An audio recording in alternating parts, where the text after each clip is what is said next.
What's up, duelists? It's happening. It's happening. RBET top 8. Very exciting time to be alive. We've got RBET5, Season 3, top 8 gameplay. Coming at you very shortly. But first things first, before we get into it, just a reminder that RBET returns next year, starting in February 15th and 16th in Los Angeles at Collectors Expo presented by Toyota. If you want to sign up for this, check the description below for a sign up link. This is going to be one of the coolest RBETs to date because it's going to be at a convention. So even if you do poorly, you can go explore the convention. Entry to the tournament gets you entry to the convention. There will be prominent voice actors from the Yu-Gi-Oh anime there, including Dan Green, Eric Stewart, and others. It's going to be a blast, so make sure and get your seat before it sells out because it absolutely will sell out. All right, on to the top 8 breakdown. We've got Dad 100 versus DuckTracey on winner's side. That's going to be Quick Draw Amaryllis versus Hybrid Blackwings. Then we've got Chill Phil versus Keza, which is going to be Amaryllis Theft versus Hero Frogs. Then on the losers bracket, we've got Schwifty versus Scoo, which is the match we will be watching because it is an elimination match. And Schwifty is currently 9-0 with Quick Draw, which is pretty crazy. So Scoo is playing Hybrid Blackwings. Then we've got Ungo versus Avalanche, which is going to be, I believe, Frog Monarchs versus Vayu Turbo. So we got 2 Amaryllis, 1 Quick Draw. Well, they're very different Amaryllis builds, to be fair. And then we got 2 Hybrid Blackwings. Then we got 1 Hero Frog, 1 regular Frog, and 1 Vayu Turbo. Is today finally the day for Amaryllis? I predicted Quick Draw winning the entire event versus Hybrid Blackwings in the finals. That was actually my prediction before the tournament even started, so we are going to follow. Why the fuck is Dueling Book doing this to me, bro? Why does it not want me to exist? Anyway.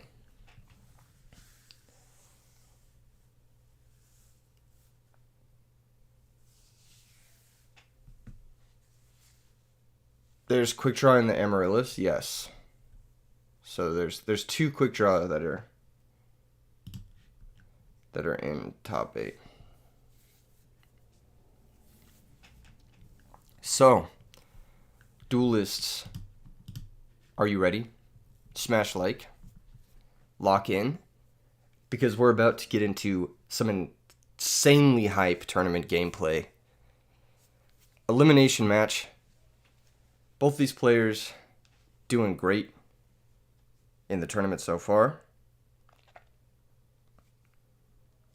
And yeah, I'm excited to see this. How this turns out.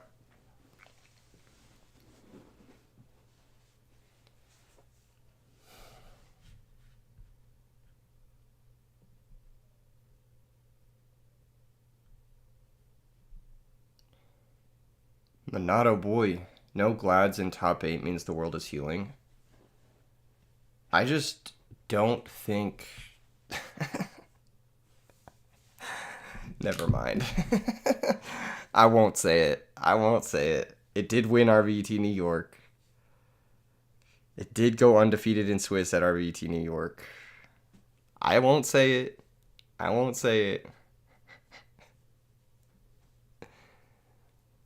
But yeah, there's no glads in top 8. I don't even think there was glads in top 16. Alright, looks like Scoosh wins the rock, paper, scissors,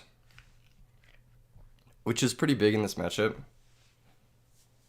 because it allows him to get maybe one of his powerful trap cards set before Schwifty's about to make his moves. There's some pretty strong trap cards in this deck, including Return from a Different Dimension. That's a pretty strong one.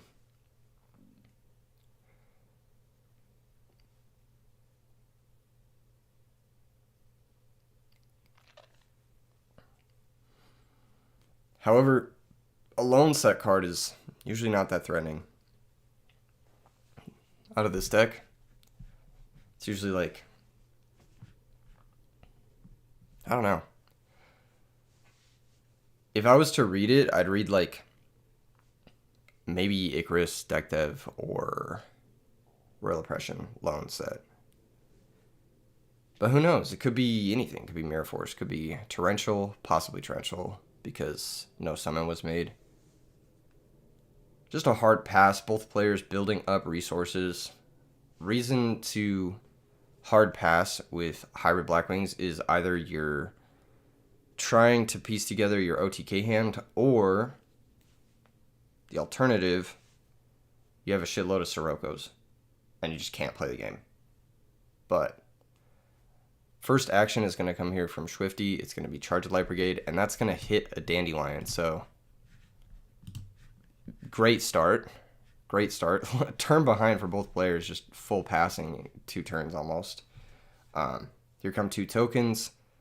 This Lila might likely be met with a Torrential Tribute, because like I said, that might be a reason to be waiting on this. But Debris Dragon's really good into Torrential Tribute, because if you stop it on the Debris summon, then you get the 2 tokens still. So it's like Torrential just 1-for-1s with the Debris, which is nice. Stardust Dragon is going to hit play. 2 more tokens are going to hit play. And now there's a bunch of back row. This is an interesting position to be in for Scoosh, but he has a shit ton of resources, and Blackwings is one of the best decks at deploying its resources. So this position is definitely reversible. That being said, he has to get through 3 back row. So he needs at least 1 extension, or he needs a way to clear the Stardust, then clear the back row. So something like Mind Control, Heavy Storm. And that's at least 2 cards out of the 5, or out of the 7, that could potentially be like his comeback plays. Now Schwifty going for the Stardust Dragon was the smarter play into Torrential Tribute, but burning his Debris Dragon means that his strongest piece of follow-up, which is Black Rose Dragon, is now off the table. Here comes normal Bora. If this is met with something like Bottomless Trap Hole, then this could be very difficult. Looks like there's going to be a Book of Moon, which is a really crucial summon stop in Quick Draw, because, yeah, just stuff like this. You flip it face down, they can't special summon additional Blackwings, they don't get the Black Whirlwind Search. So functional 2-for-1 there from Schwifty. And also shuts off Kalutes as well. So yeah, as long as there isn't like a new set D-Prison, which I don't even think the Hybrid Blackwings plays. I don't even think they play D-Prison. And even if they do, I mean, Lila can just break it. I would probably break the... Oh, he's going to attack with the Lila. That's pretty smart too. That means you're going to be able to keep up the pressure. If he breaks the Whirlwind, it's kind of a tell that he doesn't have summon stops, but Whirlwind is so powerful that like it's kind of good to break it anyway. He might have summon stops. He might just be trying to break the Whirlwind to be like, yeah. This card, Necro Gardener, has been kind of the story of this top 8. I think it's in like 6 of the 8 top 8 decks, which is crazy. I think it's actually in almost every single top 8 deck. A very, very good card. This card is like, as a way to combat DDV, it's a great mill. It's like a solid discard if you have to discard things for something like Quick Draw, for example, or Dark Rever. And it's basically a trap card that you can't interact with without specifically like DD Crow, Kaiku the Ghost Destroyer. So yeah, it's been kind of the story of this tournament. It's like an extra layer of interaction that these decks get to play that other decks have to fight through, which makes it even harder for decks like Frogs to compete because they have extra stuff. Here comes Trap Stun, which is a card that did very well for Scoosh here in his path to top 8. And it's going to be great here. It's just shutting off 3 back row into a Stardust Dragon, which is just pretty insane. I can't lie.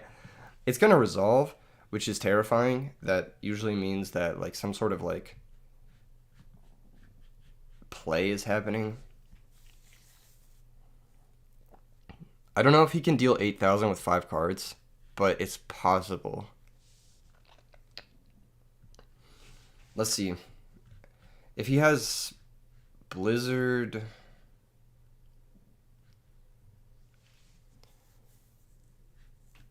If he has Blizzard, Bora... No, there's no way this OTK's through a Necrogarna. I'll just say it. I just don't think this OTK's through a Necrogarna.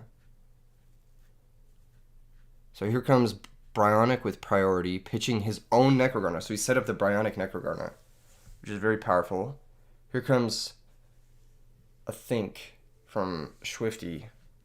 Does he have another Book of Moon? That's the real question, because nothing else is going to be actionable. I guess he could go Chain Torrential, Chain Stardust, right? I think? Or is it already negated? It might already be negated. No, the card isn't negated, right?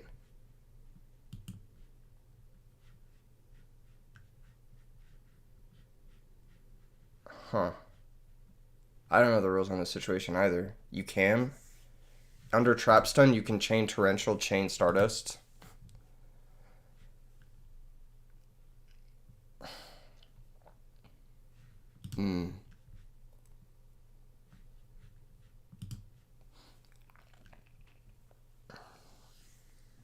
Schwifty, close the stream, man. I don't know if you can do this. If he has a response, then he's going to have to look up and see if you can do this. Everyone says, think you can. Yeah, I think you can too, but I don't know. I think because it doesn't say, like... Because Stardust negates activations, it's, like, different or something like that. I'm not sure if you can.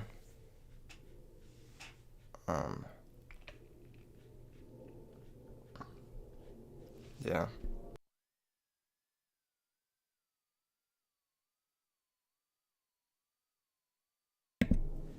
Yeah.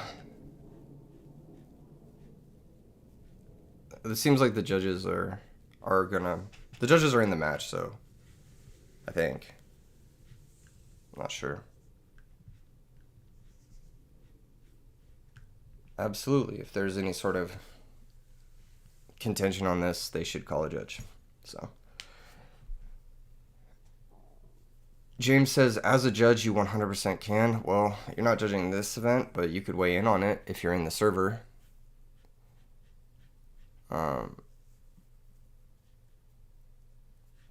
So, yeah. So this is going to be Bryonic Pitch Necrogarna,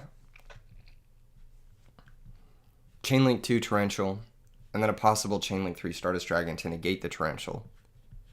So that Stardust Dragon will get blinked, kind of building your own interdimensional matter transporter to blink the Stardust out of the way.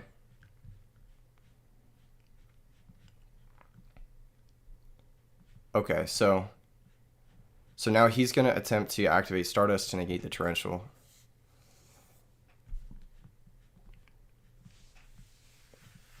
And this is actually pretty great for Schwifty. I mean, like, even under Trap Stun, he was able to use one of his trap cards to save his Stardust Dragon. Like, that's really good. That's really, really good. I mean, like, it doesn't get better than that. That being said, Scoosh he's built up a scenario here with Bryonic Necrogarna that is really annoying. I don't know if you guys have ever played against, like, zombies with Necrogarna or even this hybrid Blackwing deck with Necrogarna, but when they make Bryonic Necrogarna, it's super annoying. It's like... Owen says, as someone who isn't a judge, I think he can as well, smiley face. What are the top 8 decks? While we're waiting for this ruling to be answered, the top 8 decks on winner's side are Quickdraw Amaryllis, Hybrid Blackwings, Hero Frog, and Theft Amaryllis. And then on the loser side, we've got Quickdraw versus Hybrid Blackwings, which is what we're watching. And then we've got Frog Monarchs versus Vayu Turbo. So, yeah.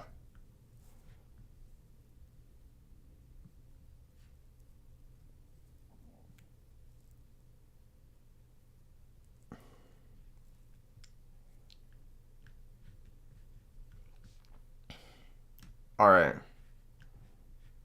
Yeah, this should be legal. I don't see why this wouldn't be legal.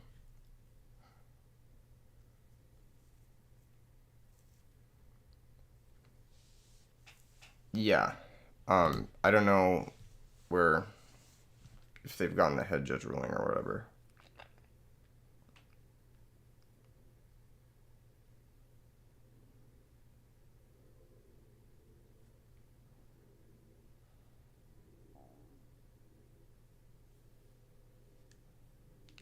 Okay.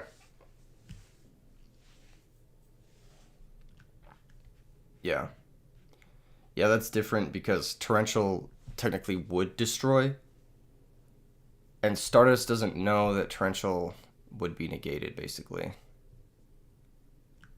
Whereas, like with Snipe Hunter doesn't know if it would destroy or whatever. The card wouldn't even reach a point to be affected by Trap Stun. Yeah, I think it's because Stardust negates activations or something like that. But yeah, that just that worked out really well there for Schwifty, and really heads up play to even think of that. I think that worked out really well. End phase Stardust is gonna come back, and Scoosh is thinking on end phase on the Stardust in end phase. Okay, he's gonna Icarus attack here. That's negated by Trap Stun, so this doesn't resolve. Yeah. Yeah. So, just a hard -2 there from Scoosh, forgetting about his own Trap Stun. Crazy punt. Crazy punt.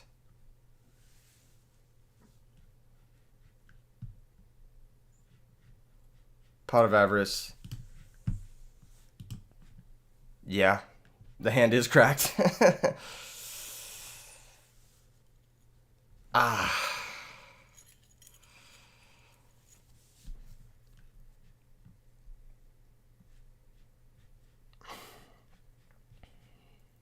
Damn.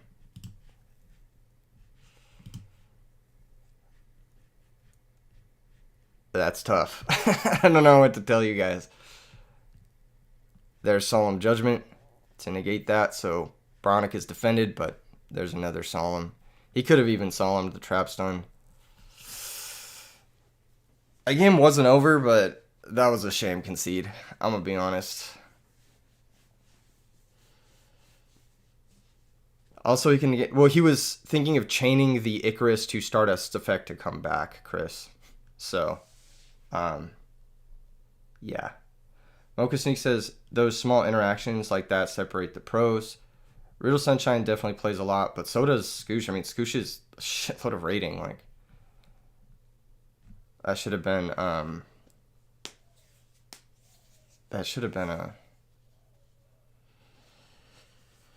yeah, that's not a mistake you want to make. Definitely not a mistake you want to make. I'm going to go grab some water real quick. I'll be right back, but let me know what you guys are thinking in the chat.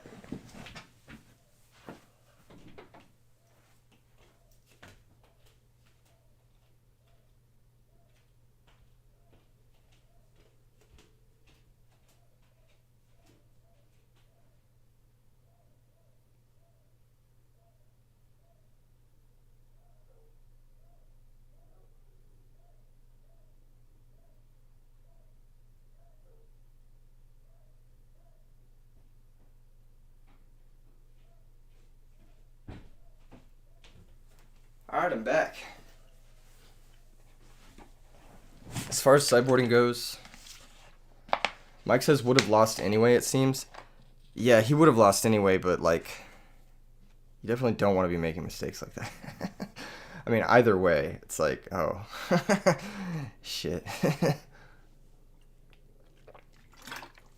You've destroyed many Glad Beast players with Stardust when they don't realize Stardust can negate an already negated Glad Beast, like summoned off Darius. That is crazy. That is crazy. Yeah, I've had this discussion many times with my friend Jacob on what we think the best synchro is in Edison format. Now, number one's obviously Bryonic, right? Like, no question, Bryonic's the best, right? Or is it? Yeah, number one's Bryonic, right? But he thinks number two is Stardust Dragon. And he thinks Stardust Dragon is actually close to Bryonic. Whereas I think number 2 is Drill Warrior.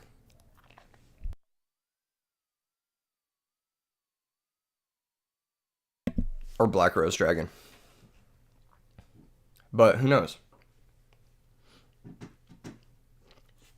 You know Joshua Schmidt was playing Plasma Stratos for Plasma and Quick Draw? Who knows? Who knows? Who knows? I know. I know because I can look at the deck lists and you guys can't. But who knows? Okay, so turn 1 Black Whirlwind is about as good as it gets from Blackwings. Doesn't really get much better than that. And there's Heavy Storm, so advantage is right back in Schwifty's favor, but he's down his Heavy Storm, so I don't know.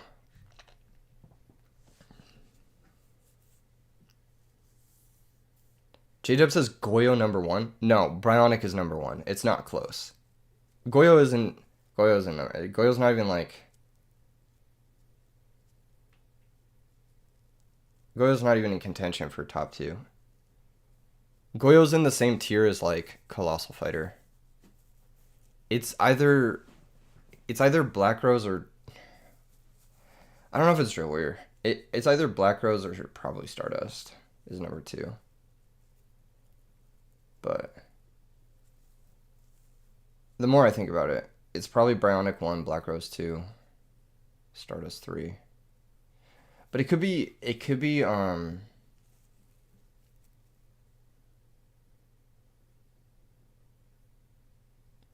Wyvern over Drill. Wyvern is shit when you're losing though.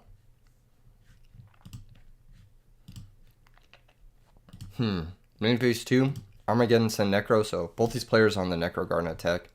Card's very good.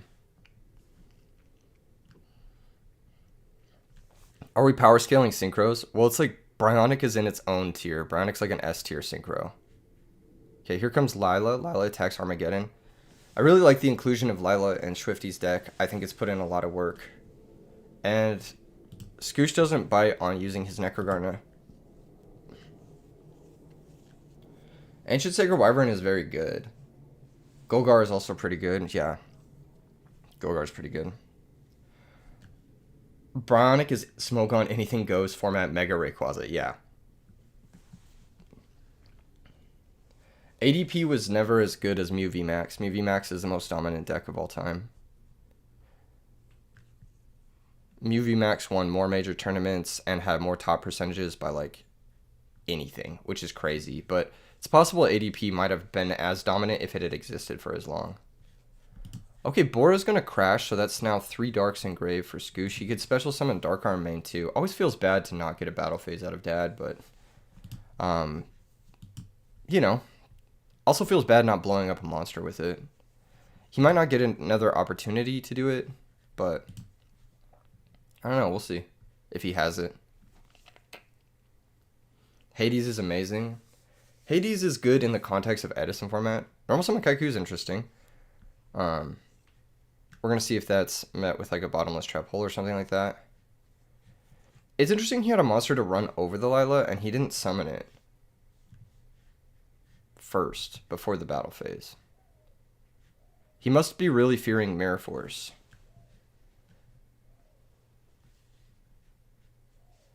Dude, there's this fucking dog barking outside my house and it's been barking all morning and it's been so hard to sleep.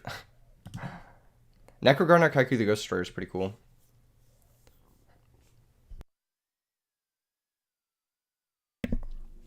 Yeah, I think it's probably Bryonic, then Black Rose, then Stardust. If I had to rank them. Because like if you think of like raw power, like Black Rose Dragon's effect is very good. And it was actually played up until very recently in Modern. Like, and Bryonic would still be played in Modern too if it was like not nerfed or whatever. You just blessed a guy with a sub. Thank you so much for the gifty, Croco Lord. Much appreciated. Rough mills, but Card Trooper's going to get in under Bottomless Trap Hole, and it's going to be able to run over Kaiku the Ghost Destroyer. Potentially Scoosh forgetting about his Necrogarna there. I'm curious if he would have wanted to use it to defend his Kaiku the Ghost Destroyer there. I don't know if he would have wanted to do that, but he just lost a card for free that he maybe didn't need to lose. And the interesting thing about using Necro there is that he could then attack the card trooper and then clear it with the Ghost Destroyer. So maybe he just figured the Necrogarna would be better for later. Or maybe he's trying to set up for this Blizzard into Dark Arm play. I don't really know. Brain Control. Okay, maybe this is part of it too. Freya said probably would have used Necro. Maybe he's trying to set up like Bionic Necro or Dad Necro or something like that. Okay, he's milling, so he doesn't have Dad. That's interesting. And his mill was not good. He milled Pulling, Burial, and Dark Grepher. Pulling is interesting in this matchup. I think it's like fine. It negates Debris Dragon.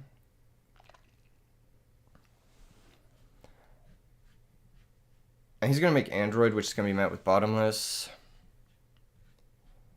And yeah, there's a defense position Bora. There's a Necrogarden in the grave. But we are now well above the Dark Arm Dragon zone. And none of these four are immutable, so he has 4 cards that are stuck in the grave. So Dark Arm Dragon is basically offline for the rest of the game.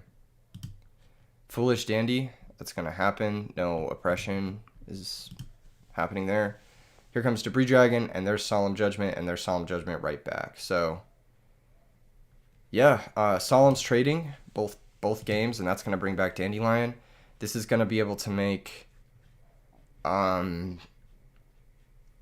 It depends on what you want to make here. It depends on like what you're... Because you're at 2200. Your opponent has a Bora that you can't really clear.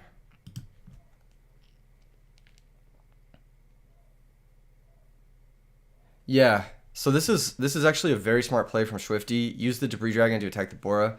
If he negates the attack with Necrogarna, then you can choose to go into Red Dragon Archfiend main phase 2, and it'll blow up all your tokens, so you don't risk dying to a Kalut.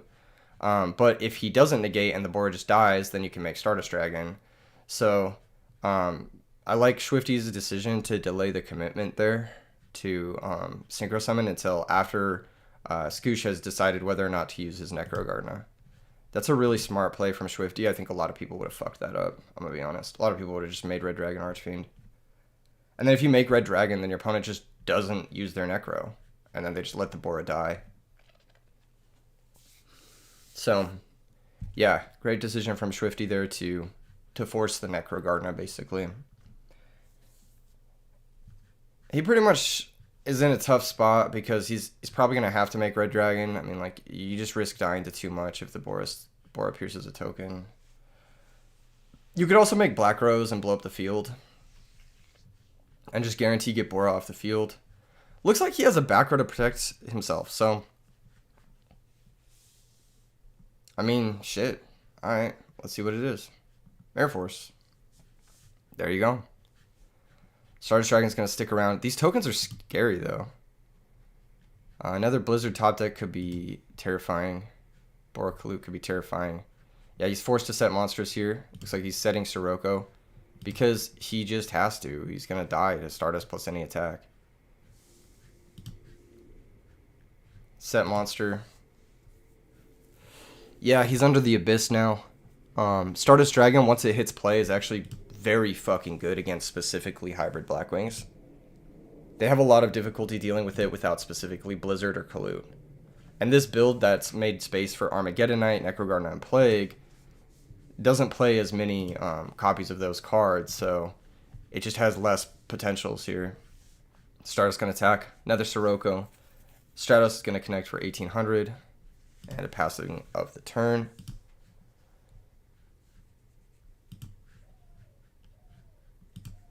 His back's kind of up against the wall now. Do either of his top decks do anything? GG's. Good luck in the rest. Schwifty's going to move on at 10-0 with with Quick Draw. And Scoosh is going to be out at top 8, but still a very good run from Scoosh there. One thing that I want to note from Scoosh is that I think actually siding in Kaiku the Ghost Destroyer against Quick Draw is like pretty bad. I don't think it does anything against Quick Draw. Like, the chance that you'll be able to connect into like an open board is actually quite low. And if you do connect, like, yeah, I don't know. I just don't think this is a great card to side in versus quick draw. They just have like too many ways to invalidate it between like Ryko, Hamster, Stratos, Alias, Card Trooper, and then like the Dandy tokens just kind of block it. Dandy does play around DDV, yeah, so does Necrogarna as well.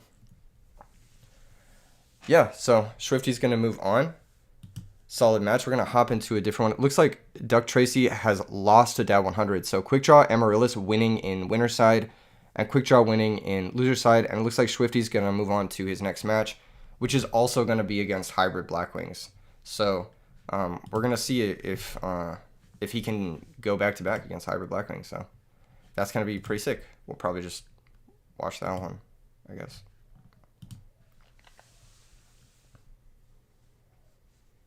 Yeah.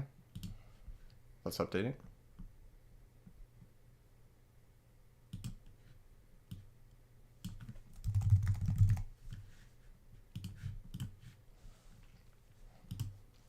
Schwifty on fire these 2 days. Schwifty's a great player. We talked a lot before I posted the Road Warrior deck profile, and we exchanged a lot of notes on like the decks, our quick draw decks, our respective quick draw decks. And we had actually talked about his build before this weekend as well, and it seems to be doing pretty well for him. So, I mean, going 10-0 with the deck, your deck has to be able to go 10-0 to win a tournament. Like, that's just, like, that's like, you have to be able to do that in order to win. So, if your deck can't do that, then you're not playing with the intention of winning a tournament, if that makes sense. I don't know how to describe that.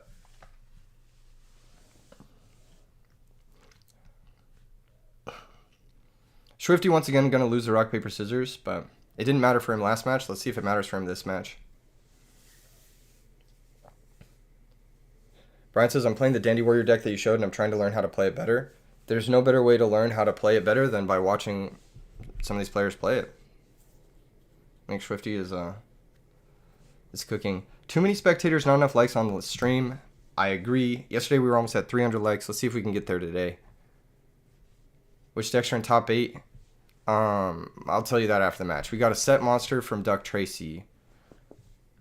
Possibly a couple different things, depending on which version of Hybrid Blackwings he is playing. Here comes Normal Summon Stratos. This is one of the strengths of the Hero Engine in the Quick Draw deck, is it's very powerful going second. You just have like Stratos Future Fusion. Like, you just have like more insanely good going second cards. Ryko's going to pop Stratos, and that's just going to be a hard +1 for Schwifty, but DuckTracey's going to get a great mill. He's going to mill a target for Blizzard and a Necrogarna, so yeah. Here comes another Shura. That's an interesting card. Dude, that dog won't shut the fuck up. It's so annoying. It's like in my ear, man. It's like really annoying. Bruh. It's Ryko. My neighbor's Ryko is just barking like, why'd you kill me? Oh my gosh. All right, boys. Draw for turn. No back row is, it's not where you want to be. Throw a stick. I'm inside my house. I would just be throwing a stick at the wall. Here comes Special Summon Evil Hero Infernal Guy. Evil Guy, Infernal Guy. Just knock him. Sack for Caius. This is one of the best cards against Blackwings, because it banishes the threat. It almost always deals them 1,000 burn.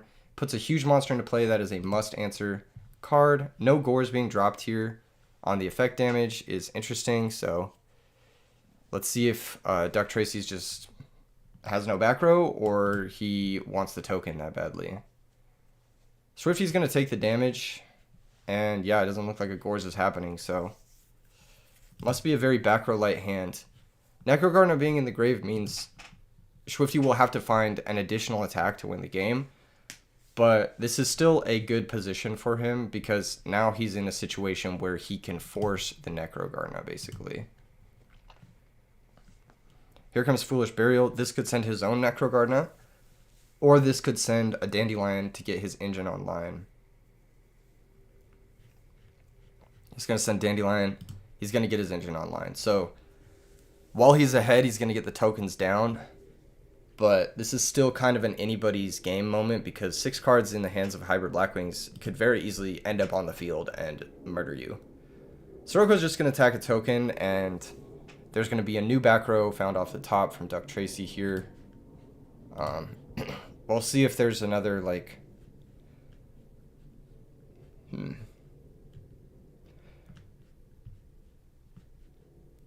This is an interesting point, I guess. Interesting moment.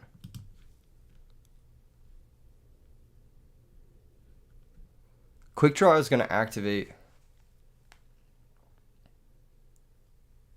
No Royal Oppression. Pitching Titanial. So going second, drawing Titanial. Always the worst. Here comes Think on the summon of Quick Draw Synchron. It could be a Torrential Tribute here. It could be an Icarus Attack. It could be a Deck Devastation Virus. Any one of those things. Could be any one of those things. We don't know if he mains deck dev. We don't know. Probably. I feel like part of the reason to play Hybrid Blackwings is the main deck dev. I personally think Raikou is really bad in the deck, by the way. I think it's a non-Blackwing normal summon that usually... I'll just say it. Most of the best decks in the meta don't give a shit about Raikou. Like, Amaryllis doesn't care. Quick Draw doesn't really care. Hybrid Blackwings doesn't care. Vayu Turbo doesn't care about Raikou. Like, this card probably just shouldn't be in the deck. But yeah, it did mill a Necrogarna, so that's pretty strong. When it does mill something, it feels pretty strong, you know, but it still takes your normal summon. So it's like he's been behind the whole game despite going first for the exchange of milling a Necrogarna. Here he's going to make Turbo Warrior. This is an interesting choice, but I think it works out. I think it's fine. He's just going to swing. Fuck it. Here's Icarus Attack. Targeting both monsters, and there's Solemn Judgment. So, yeah, the Necrogarna will be forced here. If he doesn't have Gorse, Necrogarna gets forced here.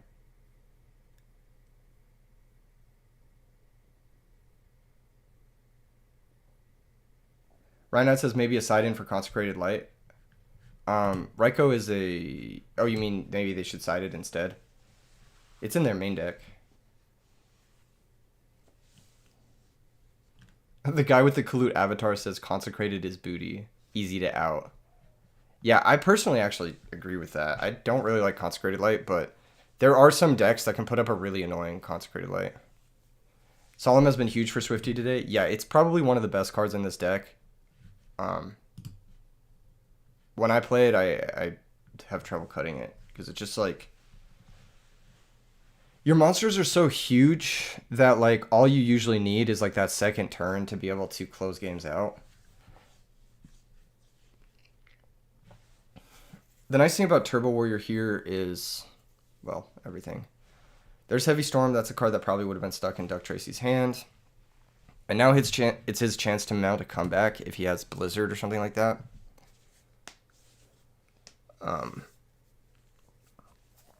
Yeah, Blizzard would be probably the way to go.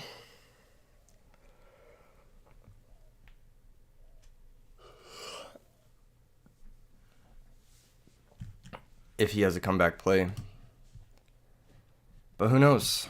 He's thinking really hard for someone who has an easy comeback play. So he might not have an easy comeback play. Alessandro says Necro saved his life. Necro is undoubtedly one of the best cards in both of these decks. And it's in 6 of the 8 top 8 cards from this weekend. Okay, he's going to go Greffer, pitch Sirocco, send Plague, stack for Plague. And he will probably Synchro Summon here into... He's going to Brain Caius. Okay. Interesting choice to spend the brain that way. Yeah. So that'll do it, because this is only level 6 or lower monsters. Heavy brain, damn.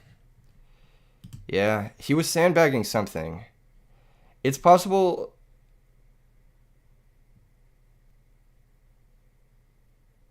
It's possible he should have, it's possible he should have made Drill Warrior, but there was no playing around the Dark End. Dark End Dragon, kind of a card that, like, I lost my train of thought. Dark End Dragon's kind of a card that nobody played during actual Edison format, and it's part of the reason why Black Wings and Value Turbo have gotten such a boost in, like, this late stage Edison format, this, like, revisitation of it, because everyone has access to Dark End Dragon. Explosive says Dark End is a top 5 synchro. In this format, it's probably up there. Yeah, it's probably top 5, yeah. It's kind of like this format's Scrap Dragon, if I could describe it. Freya says Solemn was costly. Yeah, but it almost won him the game. He could have let the Solemn resolve. Or the Icarus resolve and save the Solemn.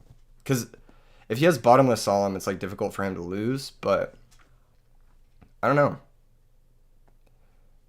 Dark End was, like, a prize card and was, like, 300 plus. Yeah, back then, yeah. And 300 plus back then was, like, it'd be, like, 500 to 1,000 now. Wasn't it a prize card during Edison time? Yeah, it was. It was a prize card during Edison time. It was available enough to where some people had it, but usually people did not have it. Like, just due to availability and, like, other stuff.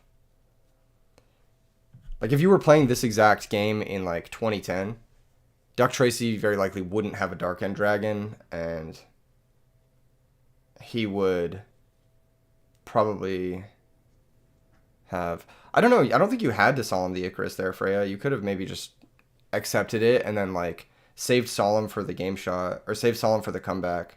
Because he had so many cards that it's like, you have to factor in that Solemn can stop power spells. And you also had bottomless Solemn, so, like, you could stop his next play with bottomless. But I guess, like, the Solemn would have been forced on the Heavy Storm, and then you just have bottomless and you have no monsters, so... Yeah, I don't know. And he would still have the Necroguard now. Anyway, going first, he's got the Future Fusion, sending Dandelion Alias, opening the best card in the deck, very based, and he's got Lone Fire as well, so yeah, really, really strong start here from Schwifty. This is like about as good as it gets, and this is why you play Future Fusion and Quick Draw, why you should basically always play Future Fusion and Quick Draw. It's just Foolish Burial number 2 that summons a Gaia in 2 turns. It's like insane. It's an insane power card. I've been a huge advocate for it, like, over the last, like, 2 years. And Schwifty's been the first person to really, like, take that technology and, like, showcase how insanely strong it is. 285 people watching and we don't even have 100 likes. That's a shame. That's a shame. Smash like on the stream right now. Smash like on the stream right now, or else. Or else. I'm just kidding. Alright, so...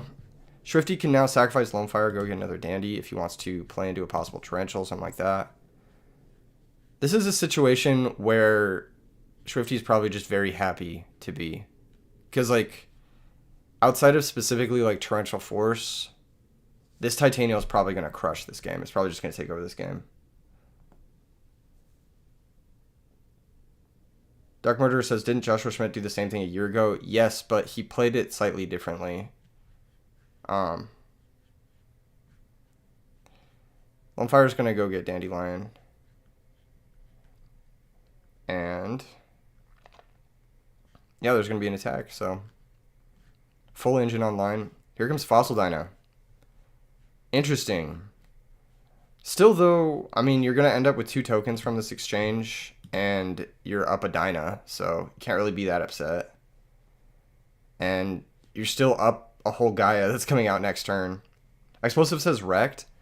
I mean, yeah, it's pretty good, but it's not like he's still, DuckTracey is still behind. You get what I'm saying?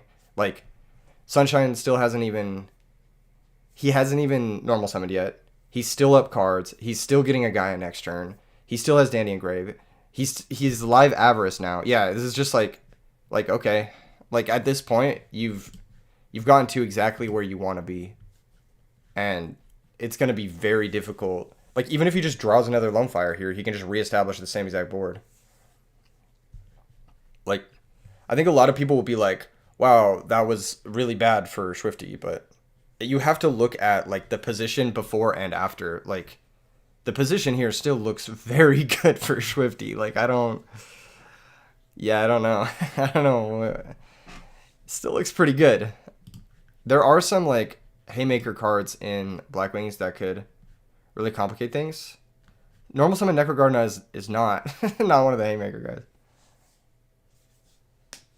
MHP Gar says the guy who topped Nats with Future Fusion Amaryllis was the first successful attempt. No, it wasn't. It's had success at tournaments before. It had success at the Carlsruhe tournament when Joshua Schmidt played it. Okay, Gaia's going to gain a little bit of attack here. It's going to come out. So this is the power of Future Fusion. It's just like you get 2 free tokens and you get a Gaia in 2 turns. And your opponent has to like be ready for that Gaia in 2 turns and not have monsters lingering in play. Normal summon Card Trooper. Super non-committal but still threatening.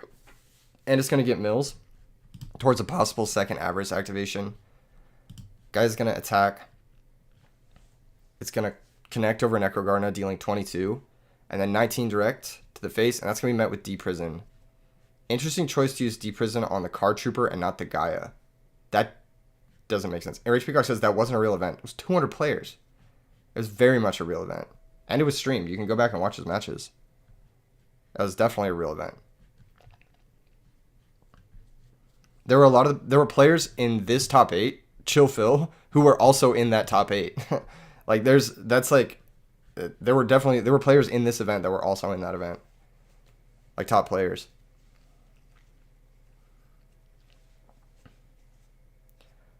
I would say that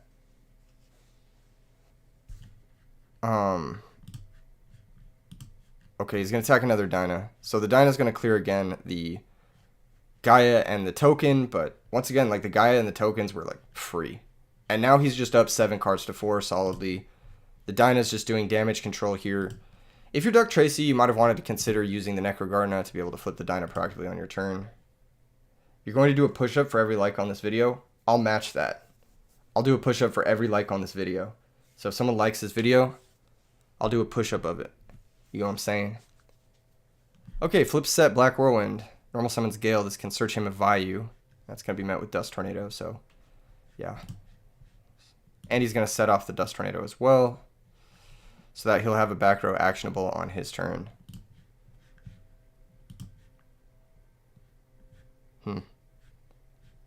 Setting Black Whirlwind is interesting. Probably just trying to bait something. It's kind of a tell now, though. He's going to go ahead and Typhoon this new back row while it's not chainable. Turns out it's another Dust Tornado, so yeah, that probably would have actually been better if Duck just set his Space Typhoon. If he thought for 5 seconds there, and I didn't want to say this, well, because he could potentially be listening, but if he thinks for 5 seconds there, the only 2 trap cards that would be set there is Call of the Haunted and Dust Tornado, or potentially Trap Stun.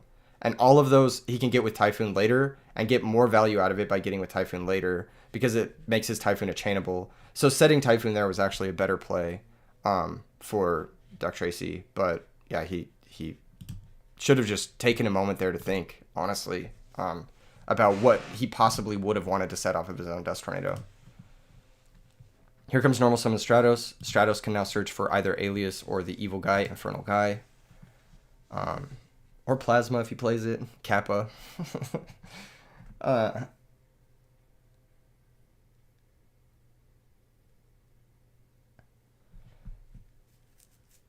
Here comes the attack. Gale Necrogardener is a little bit of a winning exchange, but you know, you're still down cards here. You're still like in a really tough spot. What do I think of Plasma? I think it's unplayable. I think it's garbage. That's what I think of Plasma. Everyone always suggests I play it, and I always say no, because I think that card is bad. I would rather play Obelisk the Tormentor than spending the Mirror Force on the Gale is interesting. I don't know if I would have done that. I might have saved that Mirror Force, but he might really value this Stratos body. Slashwell says, shouldn't he not have been able to activate that Dust Tornado because it was set that turn? He didn't activate it. What are you talking about? He activated a first Dust Tornado, set a second one, and then DuckTracey used Typhoon on his turn to target the new set, and he didn't activate it.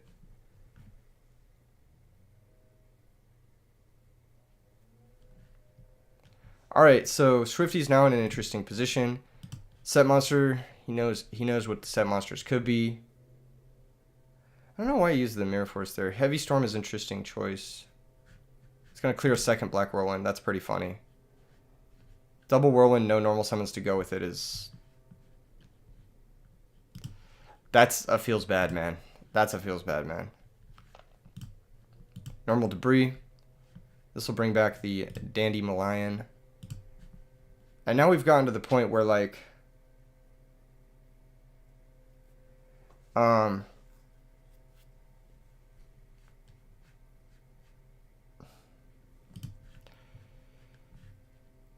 You know, you're just struggling. You're struggling.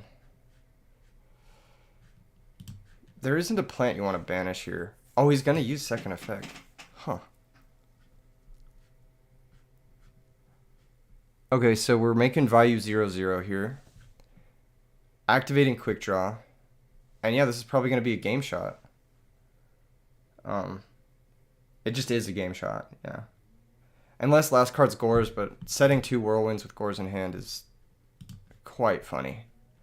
I doubt this last card Gores. If it is, that's insane.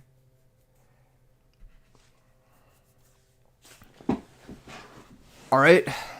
Yeah. You just Nitro Boy. Value 0 attack, so this is game. There might be a Kalut, but then he has to waste the Kalut to survive. And if he had a Kalut, then why would he not summon it under Whirlwind? He just loses. Yeah. Okay. Game 3. Bingo. Yeah, it was on the bingo card. But it already happened yesterday. He already did it and is winning. And if you guys want to play bingo.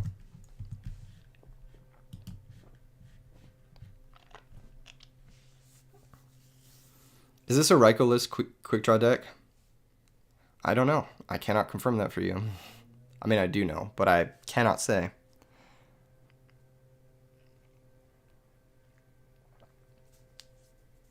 $100 likes, that's 100 push-ups right there. Alright, if any of you guys like it, I'll do a push-up for every like. We're getting jacked, boys. We're getting shredded. I don't know if I could do 100 in one sitting. I could probably do like 20, 25 in one sitting. Realistically. Maybe a bit more. I'm trying to think. But I will do it in reps. Just tuned in. Any interesting decks in top 8 besides the quick draw? Yeah, there's another quick draw in winner's side top 8. Who's already won his match, so. Quick draw Amaryllis, actually. You're trying to get 100 a day. You're at 65 right now. 65 is a pretty good place to be.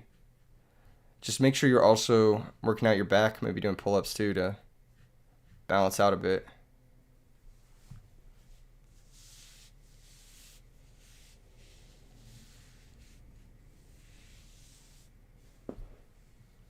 We ever going to get RBET in UK? That depends on the logistics more than anything else. It doesn't depend on me, it depends on logistics. There's a lot that goes into making an RBET happen. So here comes turn 1 Armed Wing, and this is a turn 1 Deck Devastation Virus. Trades 2 cards. Let's see how many cards he's going to rip here. Now the nice part about Schwifty's deck is he does have those heroes. He's going to chain DD Crow. So banish the Armed Wing. This will help future values not be as threatening. And we're going to see what else gets discarded. If anything else gets discarded. Chain Space Typhoon in case it's Mind Crush. And it's Space Typhoon. And it's going to hit a Dandelion, and that's going to give him 2 tokens. So, all things considered, hitting a Crow and a Dandelion is like, it's pretty good. And we can see that Titanial is in hand, Dust Tornado, and Caius is also in hand. So, the hand knowledge is going to matter more than anything else. DuckTracey knows now that he can just summon something else and attack. The 2 tokens. Ahmad says, any update on the remote dual Edison YCS? What a fucking joke. What a fucking joke that is. That's really funny. That is a funny joke. Bro, you're watching the YCS right now. You're watching the YCS top 8 and you're like, Any update on the Konami remote locals that they ran with 20 players? Dude, my locals gets more than the YCS. What are you talking about? That's so funny. Okay, this is turn 3. We're going to see Foolish Burial. Lila trading with Greffer is pretty good. All things considered, I mean, like, he made it through the deck dev. Okay. It's not great, but it's not terrible. He could have Foolished there. But Foolishing just gets him a little bit of defense. Yeah. Normal Dyna. Interesting. That's going to make it hard. I think that's going to make it harder than anything else. But he's still got Stratos. He's still got Alias. Dust Tornado targets Torrential Tribute, the back row. Let's see what we've got. Do we have a play? Brain Control. Oh my gosh. That's a great play here. Brain Shura. Run over Dyna. Caius the Set Monster. All of a sudden, it is a game. It is a game. Or just Caius Set Monster run over the Dyna. That's actually more damage, yeah.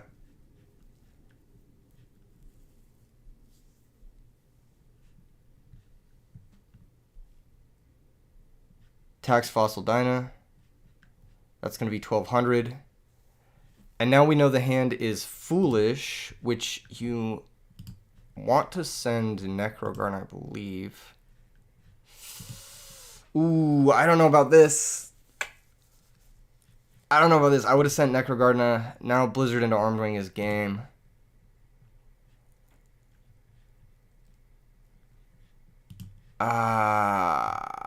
It's gonna be okay. It's gonna work out. I mean, Torrential's gone, so Foolish Dandy's gonna... Oh my gosh, he ripped Heavy Storm too.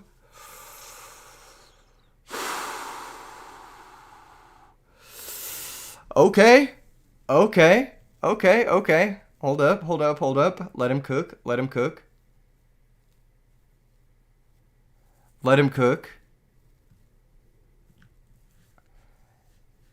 Now we're in the zone.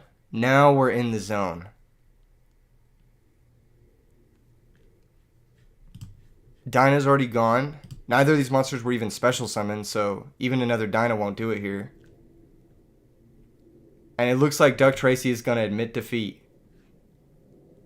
Brain Insane was rip. Brain Rip was insane. I can't even speak. That like broke my brain. Holy shit. Not gonna lie, that was lucky as fuck, but you built your deck to be lucky as fuck, so what can I say? Moving on to 11-0 with Quick Draw, Schwifty is gonna be heading towards losers finals.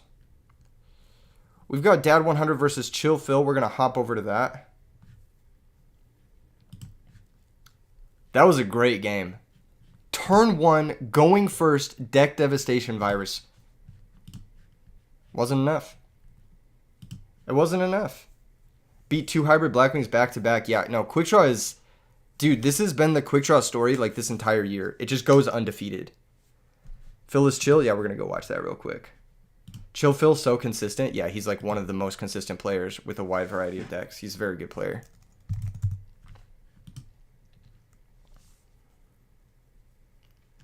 All right. And we've got Amaryllis versus what looks like Hero Frogs in game 1. So I'm going to go ahead. This is winners semis. Right? No, this is winners finals.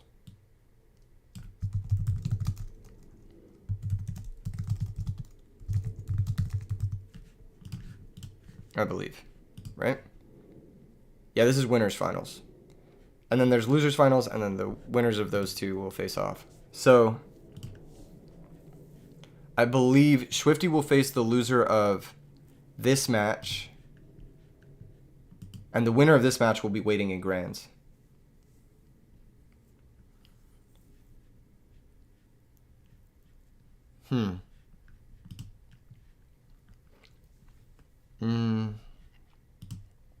Looks like Dad 100 didn't find his Quick Draw this game. Quick Draw is kind of MVP in this matchup. We got Regeki Break, and that's going to allow for a game shot. Because you just bring back, yeah, Treeborn and attack. Yep, that's going to be game. So, Dad 100 here should probably concede, just to save time. There we go. Both of these players are in winner's side because this was a double elimination tournament. So even if either of these players lose, they will drop down to the loser's bracket and they'll get a second chance. Basically, double elimination is just like you have 2 lives and you can't lose both lives.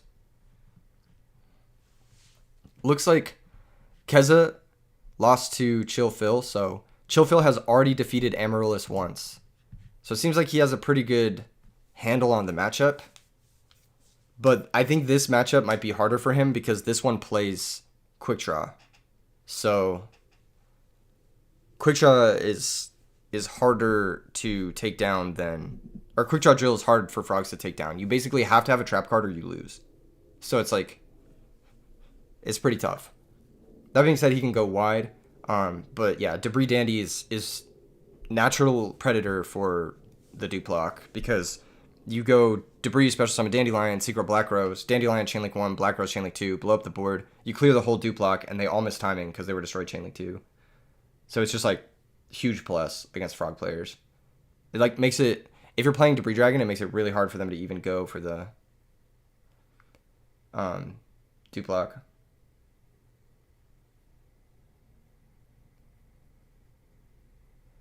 Sevilla says, hope everyone is enjoying the top 8. Shout out to Sevilla and the other judges who made this event possible. Make sure and drop them a thank you in the Discord. And if you want to contribute to them, 20% of all the donations are going to the judges and 80% are going to the prize pool. So if you guys want to donate, there's a link in the description below and there's one in the Discord as well. And like I said, 20% are going to the judges and staff and 80% is going to the prize pool. Turn 1 trap dust shoot from Dad 100. That's going to be able to take Caius. Ahmad says, Keegan, are you buying any Bonanza? I actually took the time to go through the set. I got a lot of questions about it yesterday. I took the time to go through the set last night to see what was in it. And my answer for you is actually no. There isn't a single card I want in the set. What decks are here? Just joined, sorry. Watch the stream. Watch the stream. You shall see. All right, Raiko is going to pop Stratos, so pretty good exchange for Chill Phil.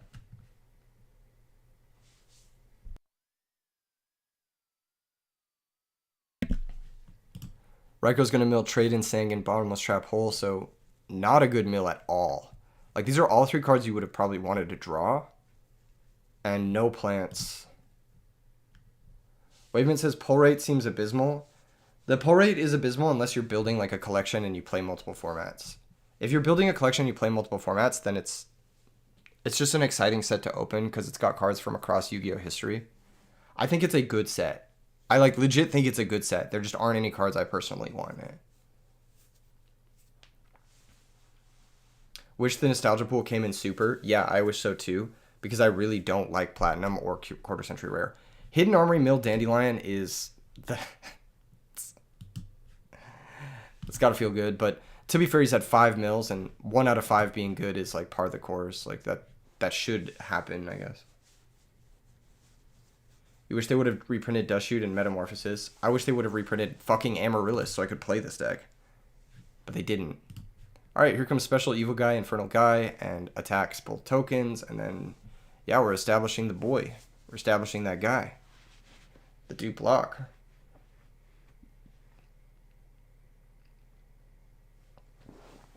Only 1 of 300 nostalgia cards per pack stings.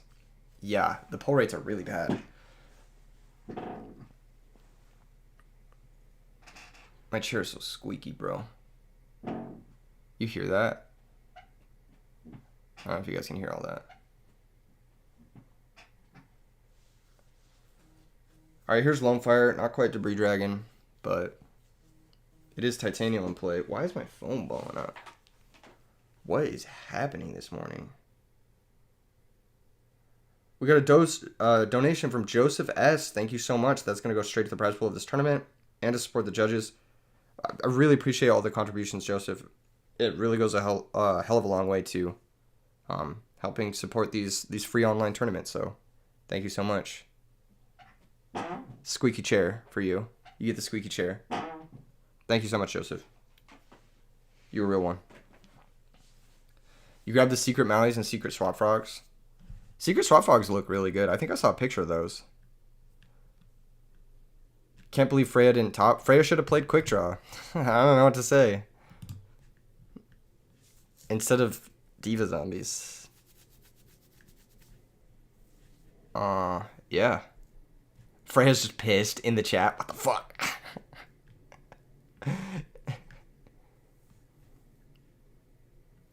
Treeborn Frog coming out. Enemy controller. This one's looking rough for Dad 100. I don't know why he didn't.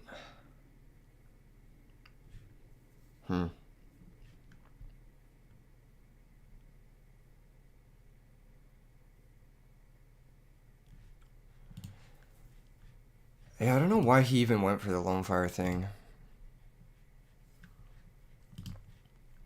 Maybe he only has one Titania left in deck.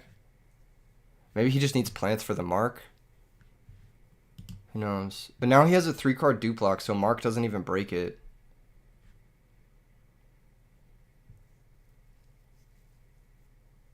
Zero says top 16. No, this was a cut to top 8. This tournament cuts to top 8. Or top 8 is what gets the things.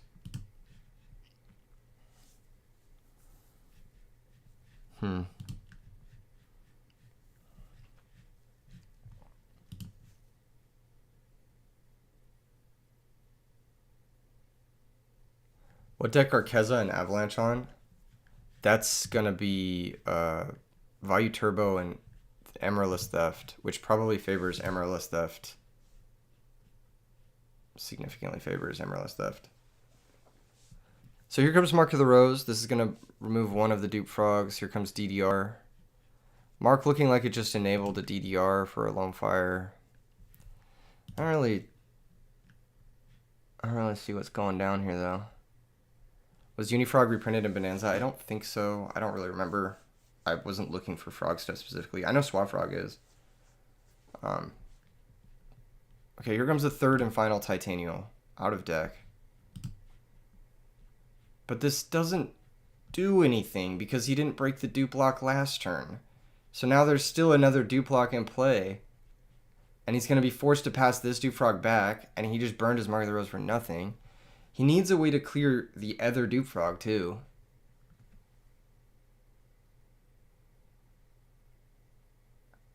There it is. So he was forced to spend his Mark a little bit preemptively. But he's thinking about what to discard here with the Lightning Vortex. They finally gave us foil Cold Wave, and that's pretty banging. Yeah, that is pretty cool for all you Lightsworn enjoyers. And Ronin Totem. No real format plays Ronin Totem. What is Amaryllis Theft? You can find info for Amaryllis Theft on No Suck Gaming. Christopher Lindsay's YouTube channel. He's the designer of that deck. Nick says, I'm glad we have a great community that will run big tournaments like this tournament. Thank you so much for the donations, Nick Raj. This will go directly to the prize pool. It will be contributed. But thank you so much. Much appreciated. I'm glad we have a great community too. Here comes Cactus Bouncer, which is huge. That's actually like pretty nuts. So no Treeborns coming out. Rhoda can get something to run over Cactus Bouncer though. Yeah, man, that's just tough. That's just tough. Kind of makes me wonder if this whole Mark of the Rose DDR play was even worth it. Like maybe he should have just vortexed and then passed. Like, and save the Mark DDR play until he was like stable enough to set up this Cactus Bouncer for like game over. But I don't know. The damage is good, obviously. The 4600 and 4700 damage is really good.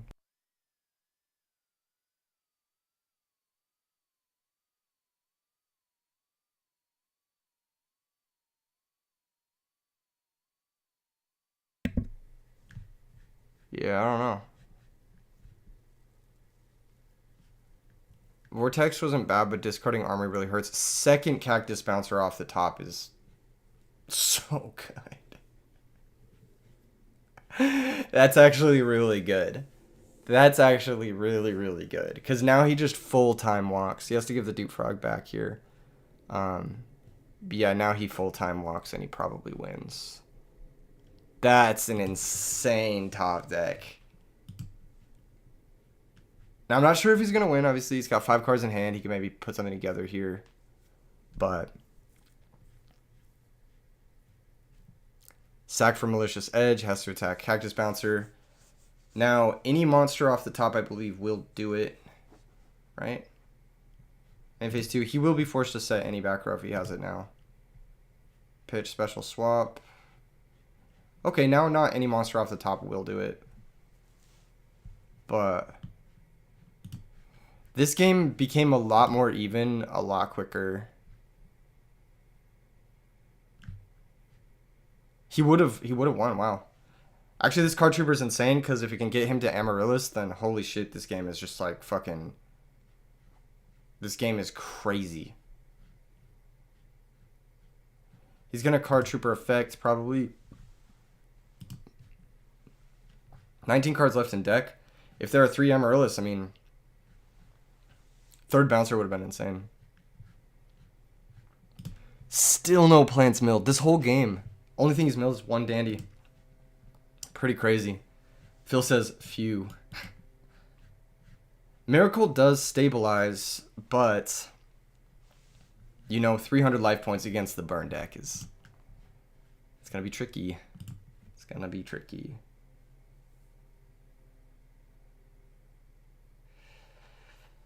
What a crazy game this has been.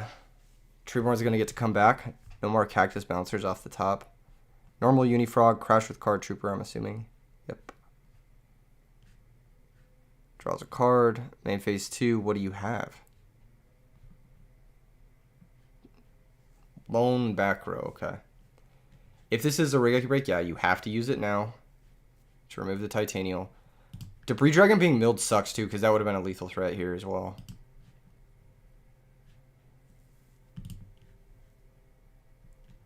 Just a pass turn, that's tough. And just a pass turn back from Chill Phil, so both players kind of bricking there. I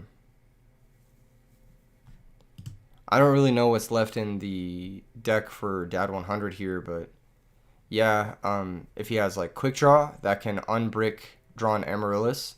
So Quick Draw is actually a great draw. Quick Draw Dandy obviously wins the game. Quick Draw any 1-star wins the game. Quick Draw DD Crow wins the game. Quick Draw Consecrated wins the game. I don't know. He wouldn't have sided in Consecrated. Trade in pitching Lava Golem. What the fuck? That's terrifying. Maybe he would have wanted to save the trade in for an Amaryllis, you think. Oh, looks like he was digging to Quick Draw Dandy. And yeah, that's going to be the game. And this is why you play Quick Draw Dandy. I mean, it just closes out games in this deck. And it converts those late game top deck situations when you rip Amaryllis. So, yeah. That's going to be a game for Dad 100. Crazy series of top decks and Cactus Bouncer into Card Trooper, into the Quick Draw Dandy that he needed to close the game out. So, yeah. Once again, Quick Draw Dandy against Frogs is going to be, if he opens it early, it's going to be very difficult. And if he opens it at any point when he has Titanium in play, then it's going to be very difficult for Chillfield to really out it. It looks like his only out is like enemy controller, Regeki Break. And then, I don't know. That's it, really. These high-level players late into the tournament are so fun to watch. Yeah, it's really exciting. This match is really cool so far. This match has been sick.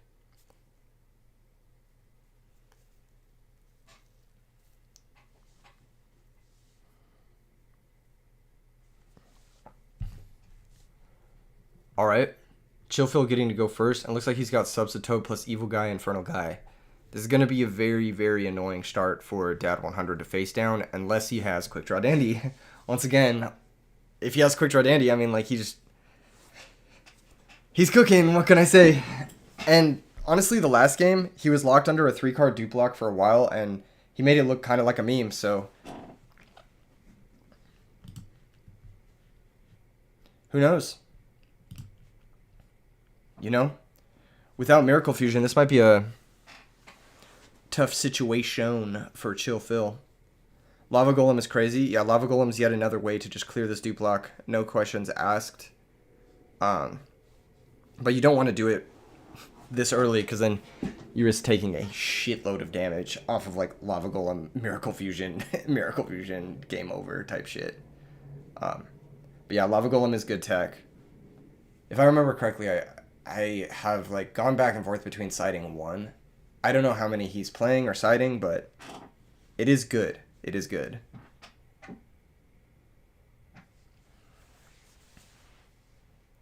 Oh, there it is. Nice dupe block.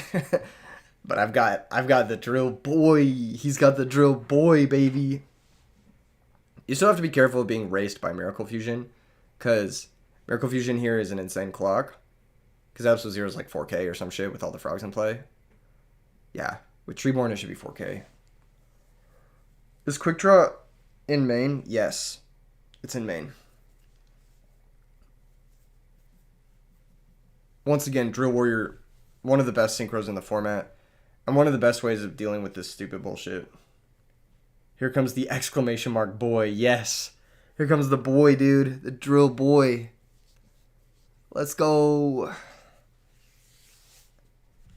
1200 to the face. Hidden Army Milling Snipe Hunter. Okay. Nice Snipe Hunter. We see it. We see the Snipe Hunter. Josh says, GG's, that's it for Frogs not coming back from Drill Dandy.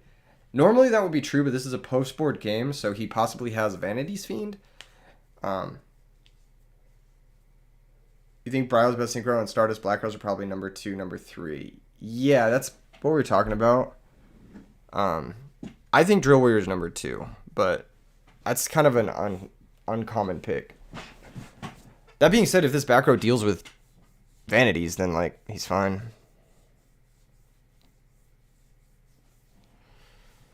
I think the strength of Drill Warrior is that it just comes out without a normal summon. You know what I mean? Here comes Unifrog. Unifrog going to try to pop the back row. Possibly try to enable something. I'm not really sure what.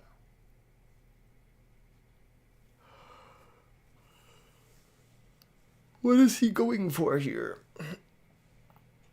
If that's a bottomless, I'd be so mad. I'd be so mad. Oh, it's Phoenix Wing. Okay. So Phoenix Wing is going to pitch Mark of the Rose. Interesting. What are we putting back? You have to put back Subsito because it kind of is both of these.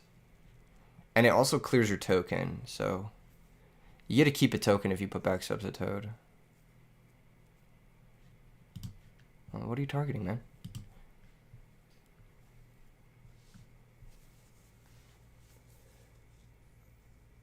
Snipe Hunter would be better at 1400. Why would it be better at 1400? Oh yeah, because it can't be bottomless. Yeah, I get you. 1600 means it can't be deck devved, but it just depends on what you care about more.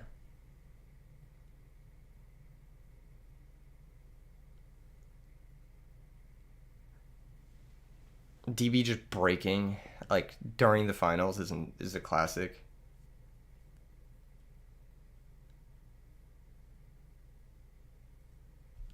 Brian says Dad couldn't set because he activated Armory.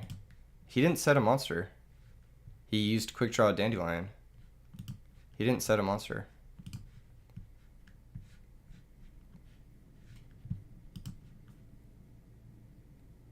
No Vanities means Drill is coming back. And now there's only one Duprog in play, so the Drill could even go after the Duprog if you wanted to. It could still keep going face. It just depends, but I think outing Duprog is... Outing Duprog will shuffle away the Subsitoad too. It all depends on if you want him to draw the Subsitoad or not. It's really interesting that Chill Phil set a monster instead of... He set a monster instead of summoning Ocean. That's really interesting.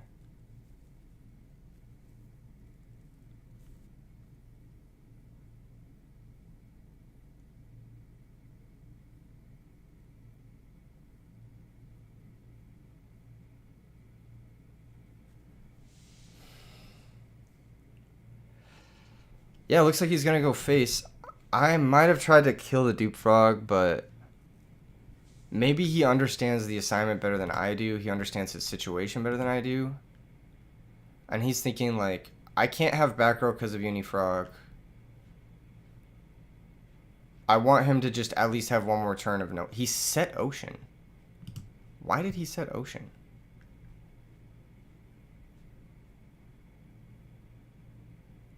Why would you not summon Ocean? 370 people watching? Holy shit. Smash like. That's crazy. What's up, duelists? Welcome in. For every like on this stream, I will do one push-up. So you know it's real. So you know it's real.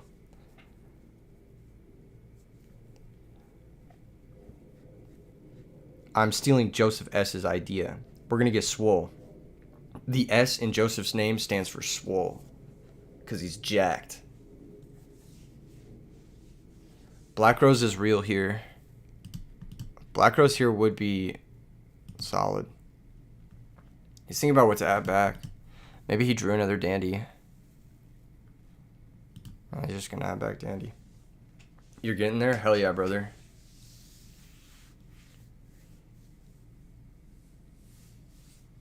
$1,200 face again. It's because Edison is the truth. Facts. Edison is honestly the best format. It's not even close. This is interesting to me. Now we've entered into a race in which Chillfill is winning. Chillfill is winning this race. Like, just outright. 1,200 per turn is going to get outraced by 2,000 per turn. Like, that's just facts. Right? So, maybe if he knew he was going to enter this race, he would have considered killing a dupe frog earlier on and shuffling away the substitute. Because this position doesn't look friendly to him. Like, this looks like I need to top deck Debris Dragon type beat. And now there's a back row, which could interrupt even your drill Dandy. So now even your, like, amount of pressure is lower.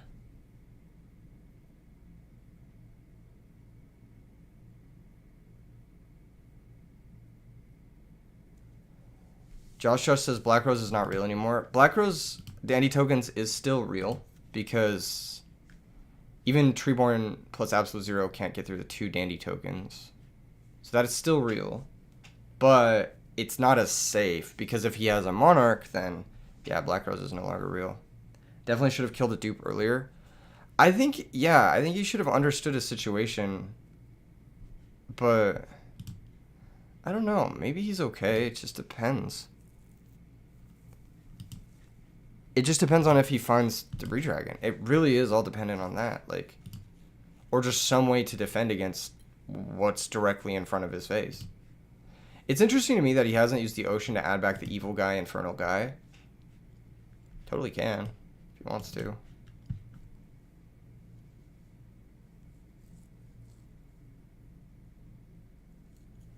Teddy Trent says a lot of modern players trash on Edison.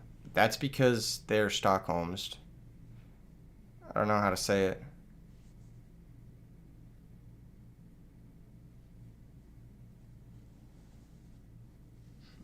Bro gets dimension shifted enough times, they just develop an abuse kink, you know what I'm saying? Like, fucking give it up, man. Your Tenpai deck is not as cool as you think. Okay, so here comes 1,200 face. And that's going to go through. So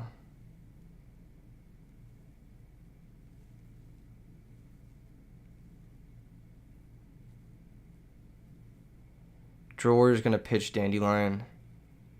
Banish itself. Get 2 tokens.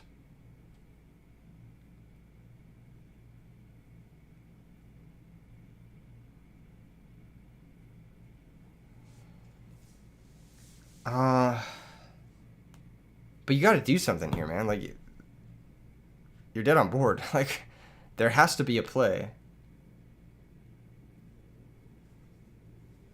Italo says the only issue with Edison is the turn 1 advantage being too much. Play a good deck. Stop playing decks that lose turn 1. He's going to pass a turn. He's going to leave the Dandy. Wow, okay. So here comes a large board commitment.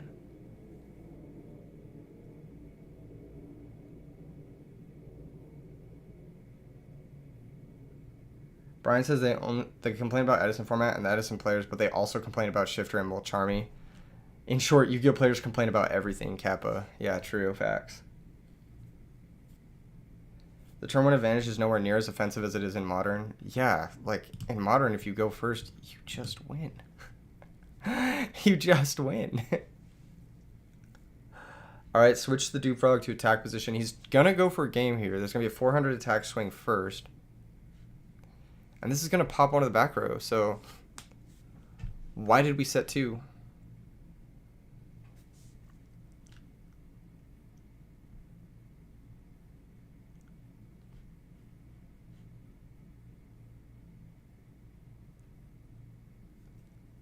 He's going to target the back row near the deck. It's going to be a hidden armory. Tax token. Tax token. Tax with Caius the Shadow Monarch. It's going to be a set Cactus Bouncer. What the fuck?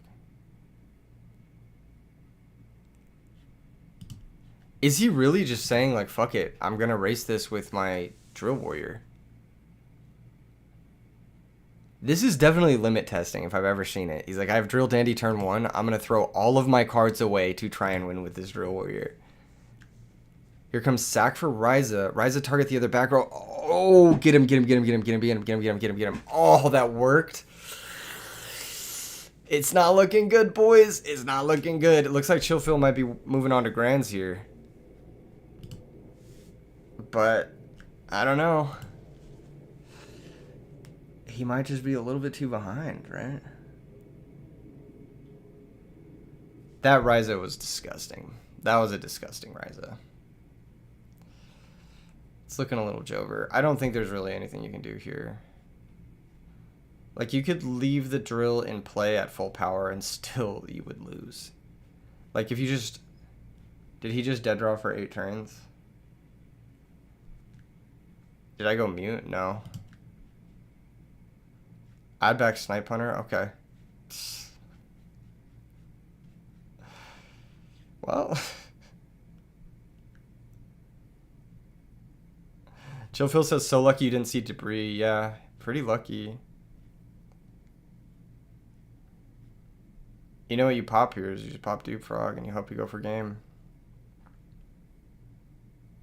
You just hope the back row bluffs. Alright, here comes the dice roll.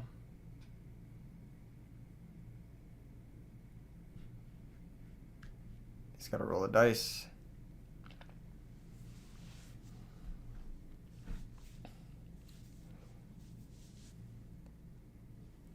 Okay, so DB is just full broken now.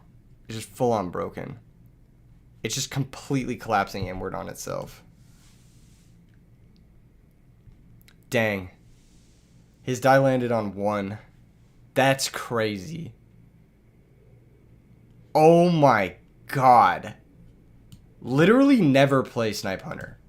Literally never play Snipe Hunter. Never play this card. Alright, so Dab 100 is going to move down to Losers Finals. I believe.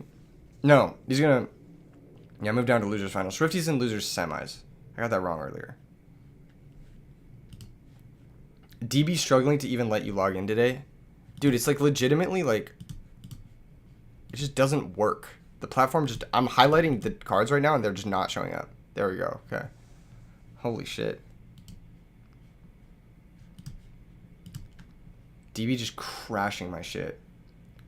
Snipe Hunter never works on DB. It doesn't work in real life either. Fun fact. The card just doesn't work.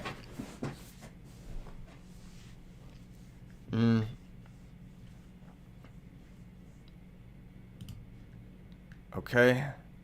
We're going to hop over to the losers quarters match, which is going to be Keza versus Dat Boy.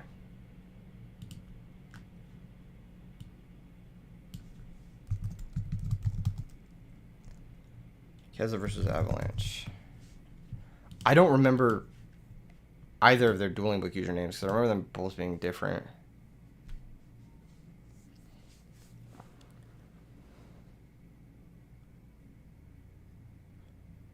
I couldn't even admit defeat. That's crazy, Zenori. That's nuts. Okay, what was I looking up? I think it's this. This is the match we got going right now. Oh my god, dude. Is it deadass gonna crash?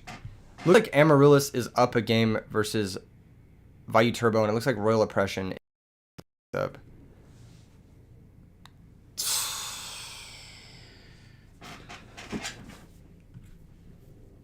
DB really not letting us look at the cards even.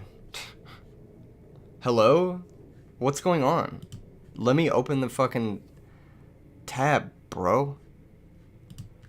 He's at 650 with an Amaryllis in play. I've seen enough. Have you guys seen enough? I've seen enough. Campus says stop the Snipe Hunter Slander. Bro, it literally just missed twice to lose a game in the finals. Like, what the fuck do you mean stop the Slander? The card is ass. The card is dog shit bad. Someone let Grandma use the server bandwidth. Normal Cyber Valley. Don't banish your Amaryllis, please. Please don't banish it. He's going to attack with Cyber Valley for 0 damage. The Champion Pack Snipe doesn't miss. It actually misses more. It actually misses more than 100%. The other one misses 100%. But the other one, the Champion Pack one, it misses 120%. It misses more than you even activate it.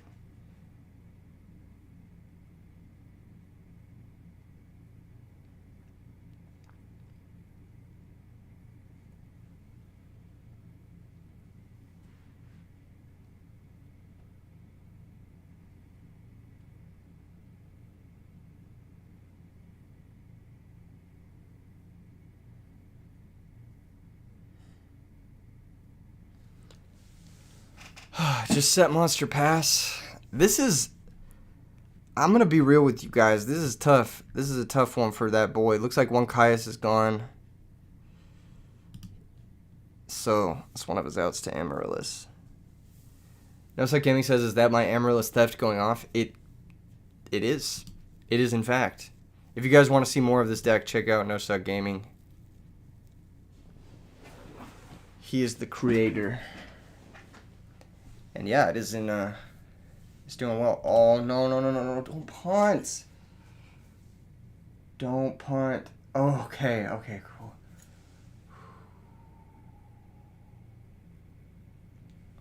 And phase dust on a new one.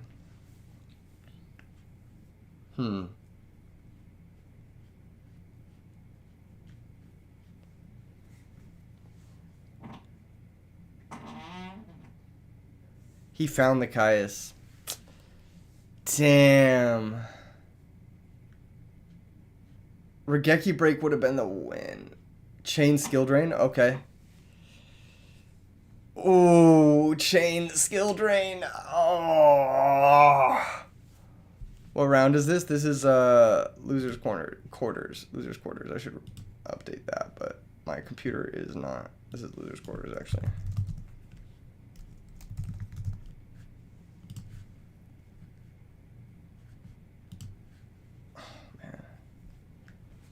Attack Cyber Valley effect activates. You can't do this, can't do this. Skill drain. Yeah. No. What are you doing? You can't do this. Right? Oh, it is cost to banish it? Okay, it's cost to banish it. Yeah. Alright. Alright, it's cost to banish. I'm just silly. I thought it wasn't cost. I thought it was part of the effect. I was thinking of the second effect. The second effect, it's not cost to banish. But the first effect, it is cost to banish. Okay. I was thinking of the second effect, boys. I almost got like war flashbacks. But you can actually do that. Squeak.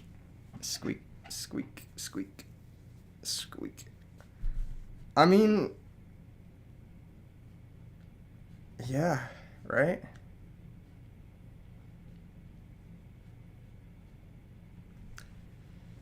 How do you get through this Amaryllis under skill drain? Lois Stramberg says Valley works under drain. The first effect does, but not the second effect, because the second effect isn't cost to banish. I know that much at least. I know you can't use the second effect. But the first effect you can use.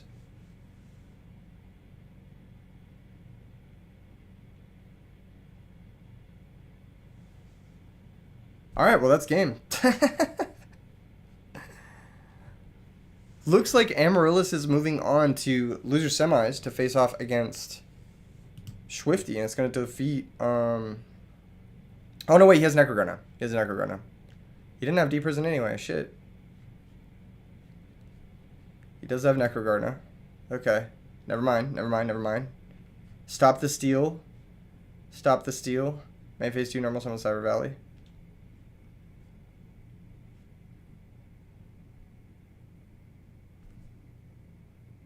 Stop the theft Amaryllis. Does he have another Caius? Oh my god, dude. Oh, that's so tilting. I'd be so tilted. I'd be so mad. I'd be so fucking mad. I'd be so... I'm mad for him. Holy shit. I'm so mad. Oh, never mind. No, that was rank roll. And never mind. It's just... yeah, never mind. Burial, Necrogona. Oh my god. I'd be so mad. I'd be so mad. I'd be so fucking mad right now. I'm mad again. Oh, he has Cyber Valley. He has a third Cyber Valley to draw 2 new cards. Okay. Hold up. Oh my god, this game just went berserk. This game went crazy with it for no reason. Holy shit. He put back a 4th Dark. Oh my god, what if he top decks Dad? What if he top decks Dad with four Darks? The DB lag on top of this is crazy. Oh my god. Oh my god. What is going on? I can't.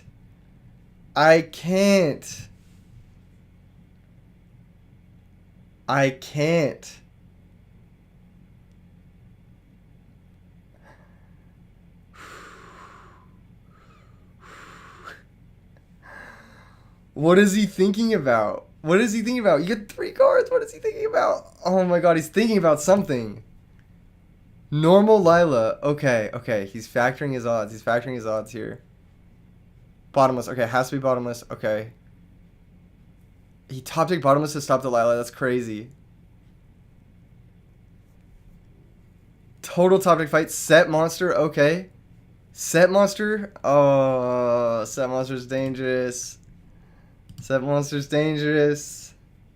DB lag making it so much better. Oh my god, the suspense is crazy. What is happening?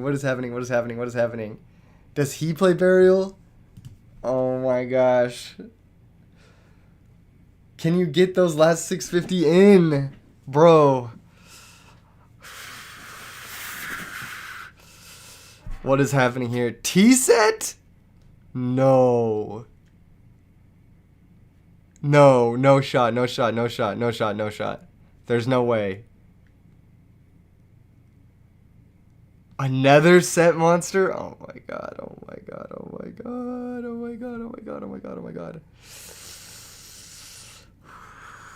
What is happening? What is the set? What is the set here? What would you set here? Dandelion? We're on skill drain, so... What would you set?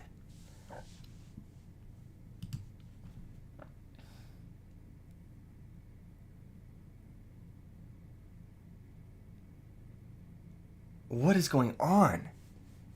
What is being thought of here?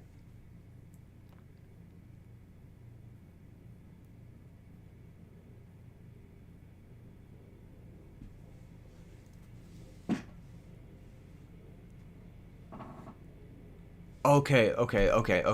Big think moment.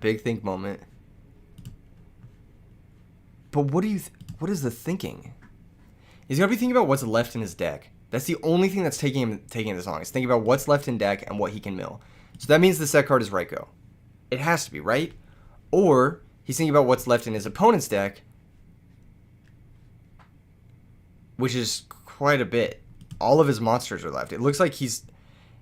What's crazy is that Avalanche here has drawn 5 monsters. 3 of them have been Kai's. Like, what? What the fuck? His whole deck is just like, oh, flip Lone Fire. Okay, okay. Okay, hold. Hold. He set Lone Fire. Flip Skill Drain. Okay. Attacks the new set.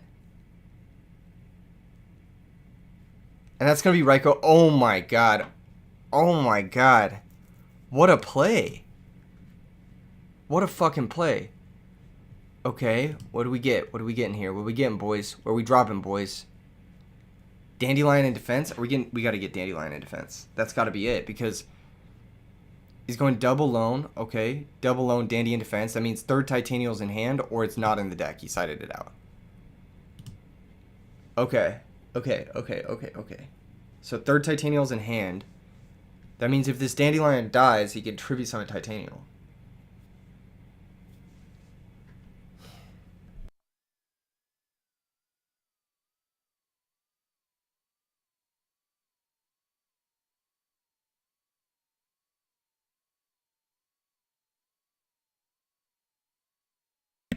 Dude, make a move.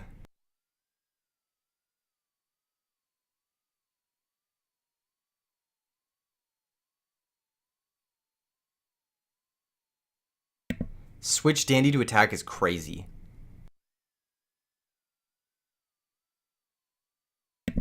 Hamster is still left, that's why.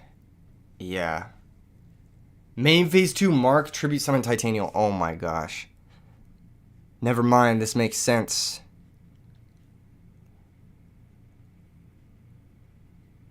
It's kind of now or never.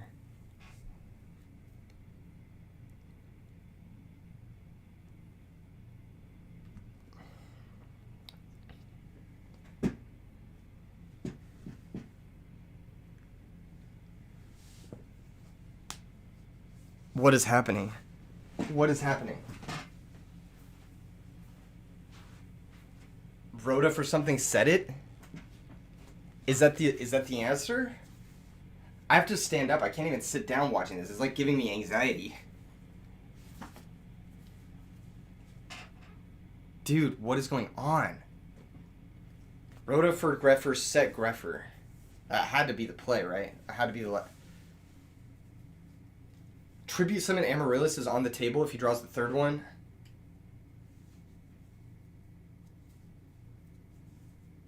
Return for game?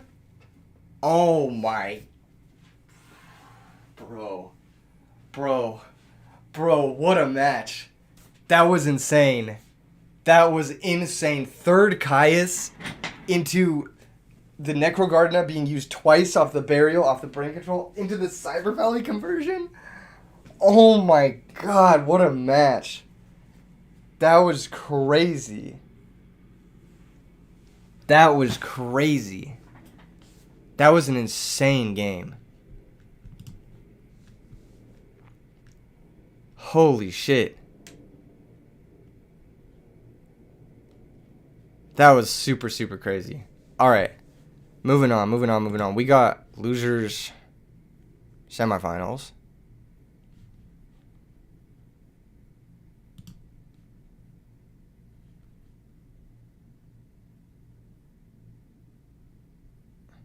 Which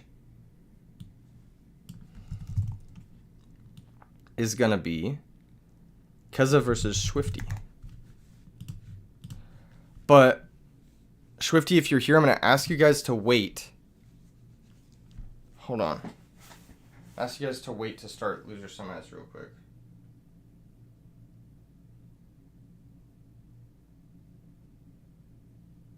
Because I need to take a restroom break. But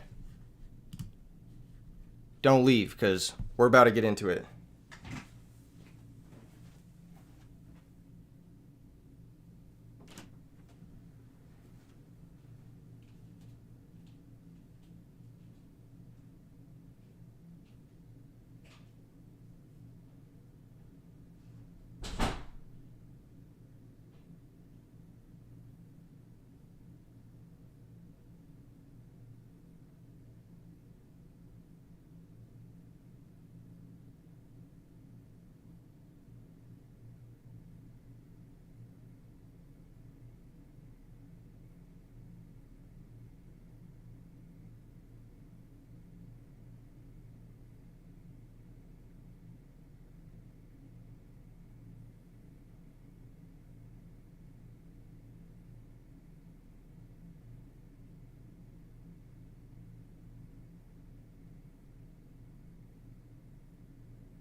All right, boys. All right, boys, we're back. We're back. We're back, boys. Who's ready? Who's ready? Press 1 if you're ready. Press 1 if you're ready.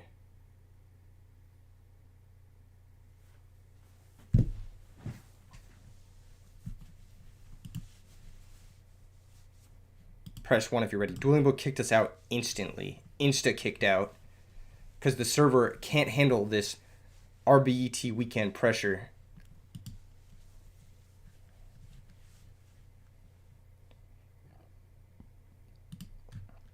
You guys are saying you're ready, but the only way I know you're ready for sure is if you like the stream. Let's fucking go, baby. Let's fucking go. We got this. Let's get into it. RBET5, Season 3. Loser semifinals.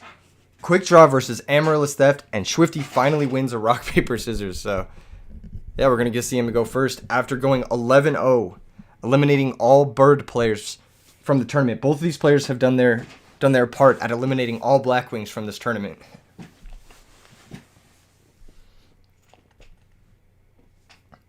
Set 3. Turn 1 trap dust shoot. Wonder what's in the hand here. Probably 3 Titanial, 3 Amaryllis Kappa.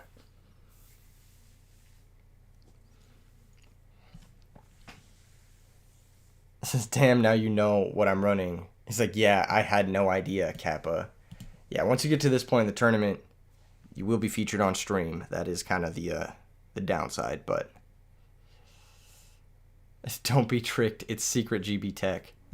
All right, looks like he's going to take Lila, Lightsworn Sorceress. The hand is going to be, we don't know, but I'm sure it's something good. Everyone's saying, can't believe Amaryllis is going to win. Well, it lost twice in winner's side to Chill Phil, so. Schwifty says, I've managed to dodge GB all tourney. It's a matter of time. And he says, as have I. Yeah, I guess people just don't want to play GB because it ain't it. Must have missed something. Why is Schwifty in losers if he is undefeated? He slept through round 1. He slept through round 1, and then he proceeded to go 11-0. And now he's... Card Trooper's going to mill Dandy. Oh, feels bad, man. Feels bad.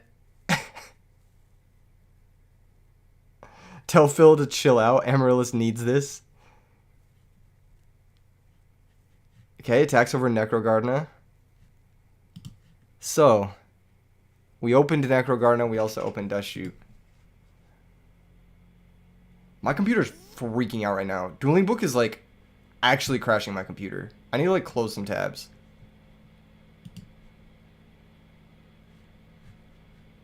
I don't know what's going on, man. We got bingo. I'm closing it. Thank you, Ryanide, once again. Dude, do you hear that? That's my computer fan. It's like freaking out. And Dueling Book is like actually crashing my computer. What the fuck is going on, man? We couldn't have this finals without a Dueling Book crash. Shout out RBET LA. In February, you can find signups for that in the description below. Don't miss it. Don't have to worry about Dueling Book crashing when you get to play at an IRL RBET. Mining Bitcoin. Dog. Dead ass. He's milled another 3 here. Looks like Gores is in the main as well as Cyber Valleys. I really like this list, by the way. I think it looks cool. Future Fusion.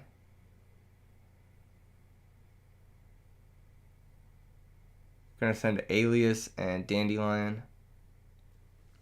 Future Fusion proving its worth once again. Holy shit.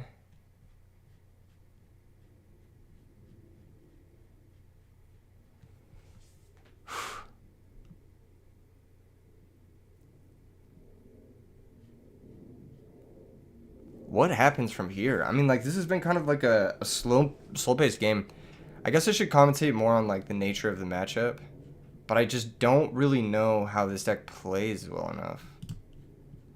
2 Cyber Valleys are gone, so I guess it's more just like Emeralds versus Quick Draw. In my experience, who the fuck is DMing me? Says, your computer is so loud. Go fuck yourself, bitch. Buy me a new one. Get out of here. So, like, I think Amaryllis would be favored, but if you can find Quick Draw Dandy, you can even then it's tough. They got triple Wind Blast. Like, they have the tools to deal with it. So it's like, and they're pretty good at racing it.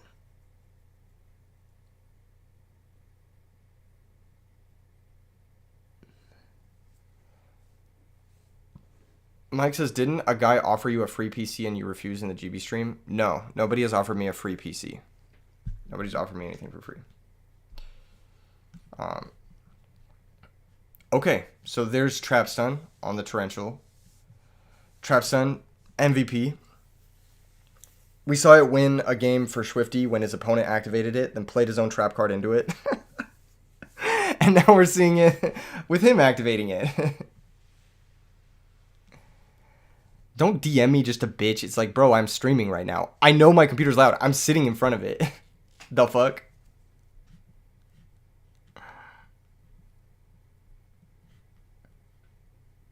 Mike said they did offer to build you one and send for free. No, I don't think they did. I don't think they did. I said I can't accept it. Yeah, no, they didn't offer me to build me one for free. They offered to build me one. Yeah, I think you should go back and check the laws. I didn't say that. I absolutely, if someone offered to build me a PC for free, I would obviously accept it. Like, fucking shit, obviously. But nobody's offering that. Why would anybody offer me that? That's crazy.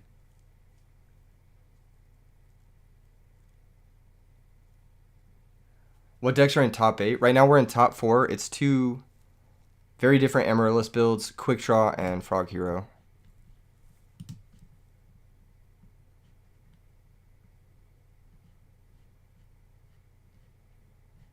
All right. Caius is out here.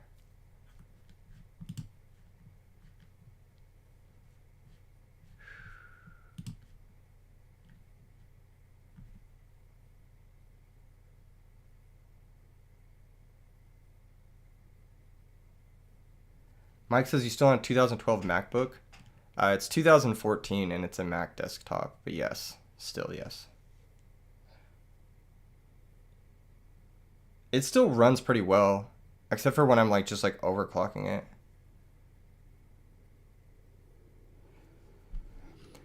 This is interesting.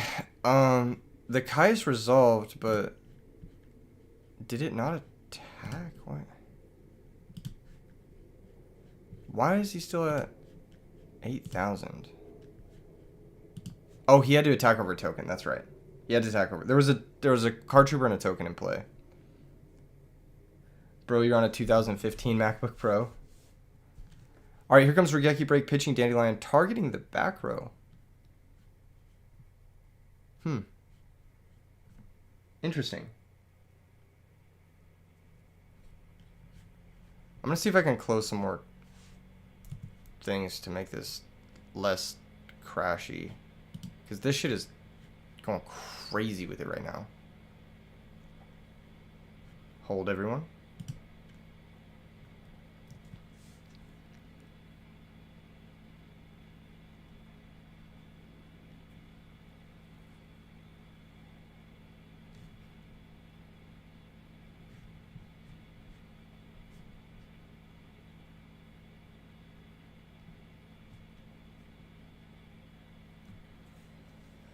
Dude, this is crazy. It's like actually fucking up my whole computer, what they're doing.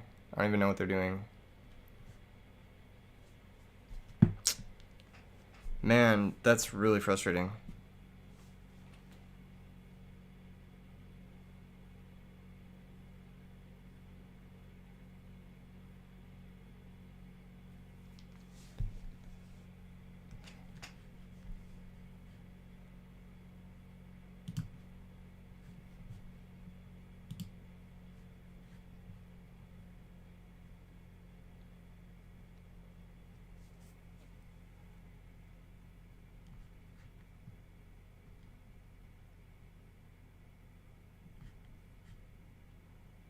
Huh.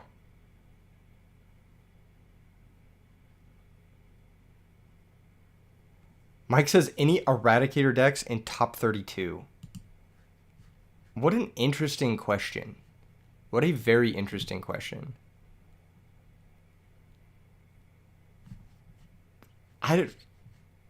Top 32? Do you really care about 32nd place? Like, oh yeah, this guy who went fucking 4-2. Who cited like one copy of Eradicator. Like, what? Is that really what we're reaching for now?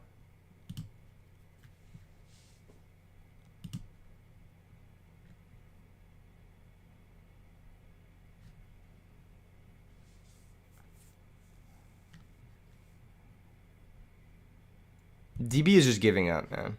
It's just giving up. Any puppet plant in top 128, Kappa? Dude, we might have to postpone this. It's just not working.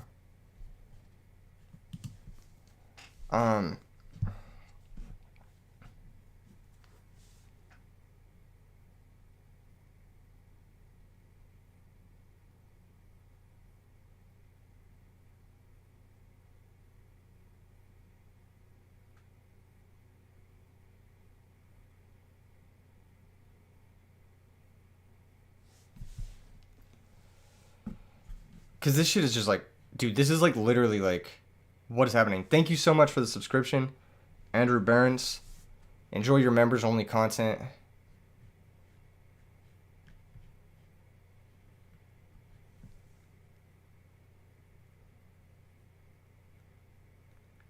No, it's not the stream that's going bad. It's Dueling Book. Dueling Book is what's crashing. Yeah, Dueling Book is what's crashing for everyone. It's not just crashing for me. So Gaia targets the Colossal, gains the attack, can run over the tomato. There's one warrior. Is there a warrior in the other grave? No. So it's 2100, so it's 1450. Gains 1450. Yeah. Any desk croaking in the tournament at all? Mocha Sneaks says, is it because there's like 10 watchers? No, the entirety of DB is like crashing. Like, it is, like, crashing. I don't know how to describe it. Tomato's interesting in this deck.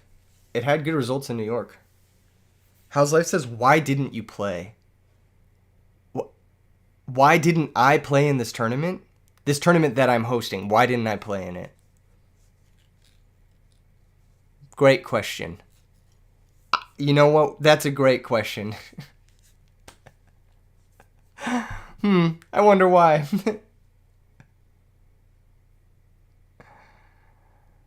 Konami sent the squad to take down the servers. Okay, big damage, gang. Big damage. We finally got into Drill Warrior, so Schwifty's finally gotten his WinCon online. Keegan, as the person who has all of the deck lists for the tournament, why did you not take advantage of this by entering the tournament, Kappa? Alessandro says this is the semifinal. Yeah, this is loser semifinals.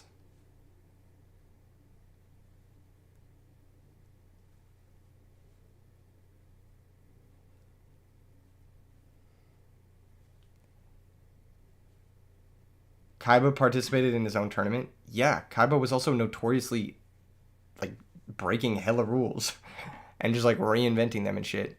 Not attacking Sangan, interesting. Doesn't want to give him the Lone Fire access. I'm just gonna set pass.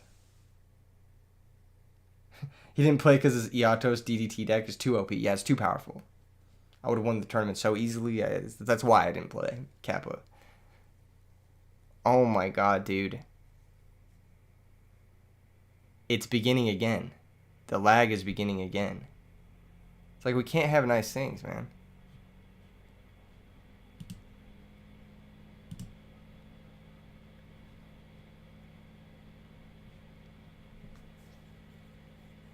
This shit is insane.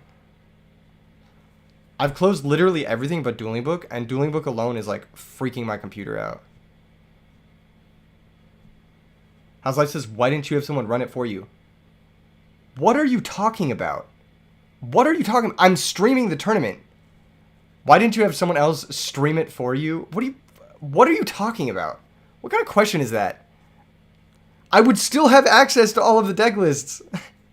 I still can't play in the tournament. It says use Safari, not Chrome. I'm not using Safari, and I'm also not using Chrome. He did have Mirror Force. Okay. Okay. How diverse are you guessing rulers will be compared to a normal RBET? Rulers is usually very diverse. It's usually very, how do I say this? Haters everywhere. At least he is streaming for us. It's so crazy, man. People are like, Keegan, why didn't you clone yourself? Why didn't you clone yourself and, you know, why didn't you do that? Why didn't you develop cloning? Why didn't you develop an AI that utilizes your voice that could commentate what's on the screen for us while you played in the tournament and also commentated that at the same time? Why not? Keegan, why didn't you simultaneously have all the deck lists but enter the tournament? Why didn't you do that? Just go the prestige on it. Says I had to pretend Mirror didn't exist. I mean, did you? You could have left the Colossal in defense.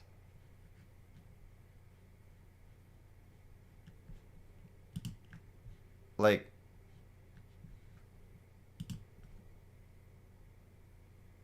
it says, see, I didn't miss lethal, but you could have left the Colossal in defense. Keegan, why didn't you Venmo me $100? Keppa. King Ray says, just say that you're free. Bro, you didn't enter either. You entered the stacker event. God damn, dude. You decided to enter the local instead.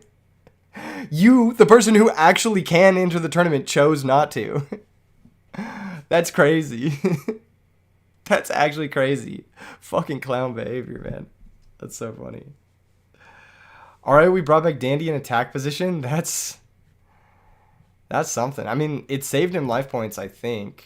Right? Yeah, it saved him 500 to bring back Dandy in attack position there. And FaZe bring out Amaryllis. This is a tense race, but I think he kind of pulled ahead here. I think now he's gonna have 4 tokens.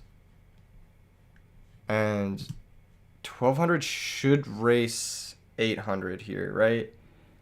800 needs 4, 1200 needs 4, but he has the initiative. No, 1200 needs 5. Okay, so he might need to go for the second drill at some point. But I don't know if the some point is now.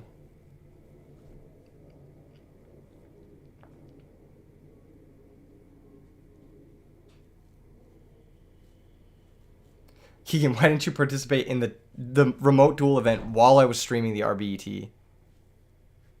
Titaniel's gonna negate the Caius. Okay, so we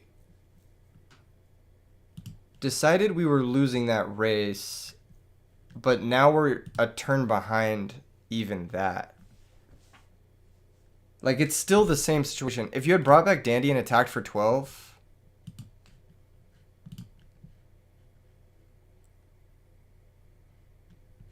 I don't think controlling the Titanial was as good as just getting 2 more tokens. I'm going to be honest.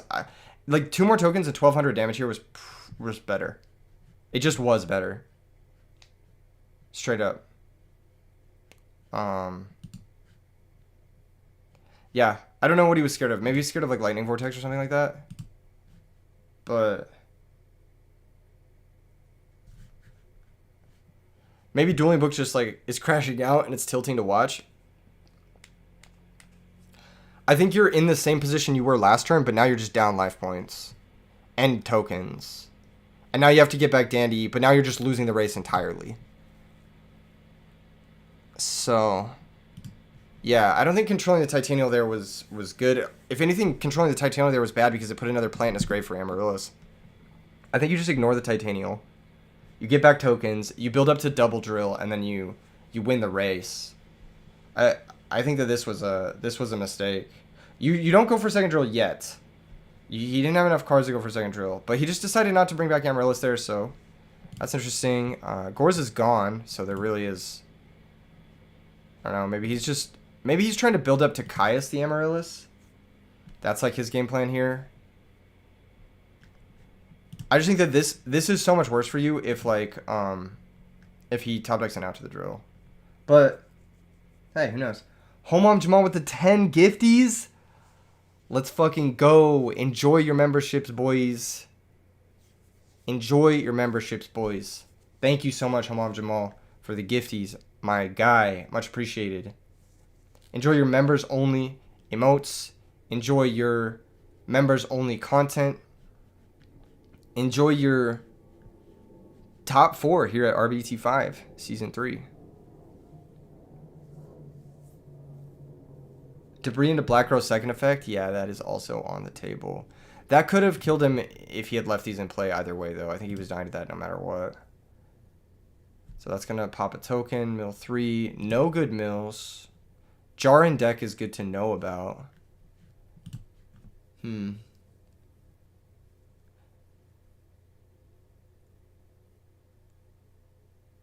If you got a gifted membership, you're obligated to like the stream. Obligated. Viewing his extra deck, so he has Plague or Gale.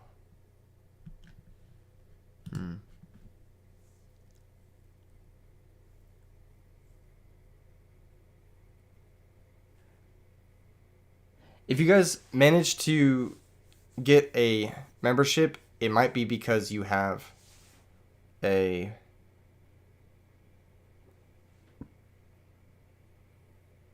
the memberships enabled. He's going to have the other token, Kappa. When is LA? February 15th and 16th. You can find signups for it in the description below. And it's going to be a banger event. Don't miss it. It's crazy to me that you're in here asking me for updates on a deck list that I posted like a week ago while we're covering the finals. We're covering the finals of a tournament, man. What do you mean updates on the zombie deck list? This is a tense situation. Both players are at 0 cards. We've got active drill versus active android. Which is going to win? Who knows? I mean, Caius is lethal, so there's that, but... Oh, Caius isn't actually lethal, right? Because he can bring back Amaryllis. But then the Amaryllis gets banished, and that's his win con gone. Dude, this is tense, dude. Drill Dandy's proving... Oh, shit, this is the finals? This is semifinals, but yes. This is loser semifinals. We're about to move into losers finals, and then we're going to move into... Grands, because it's double Elam.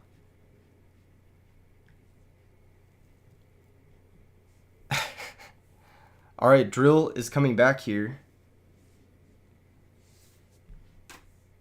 What's the play? Debris isn't in the grave. Quick Draw doesn't quite do it because there's only 1 card in hand.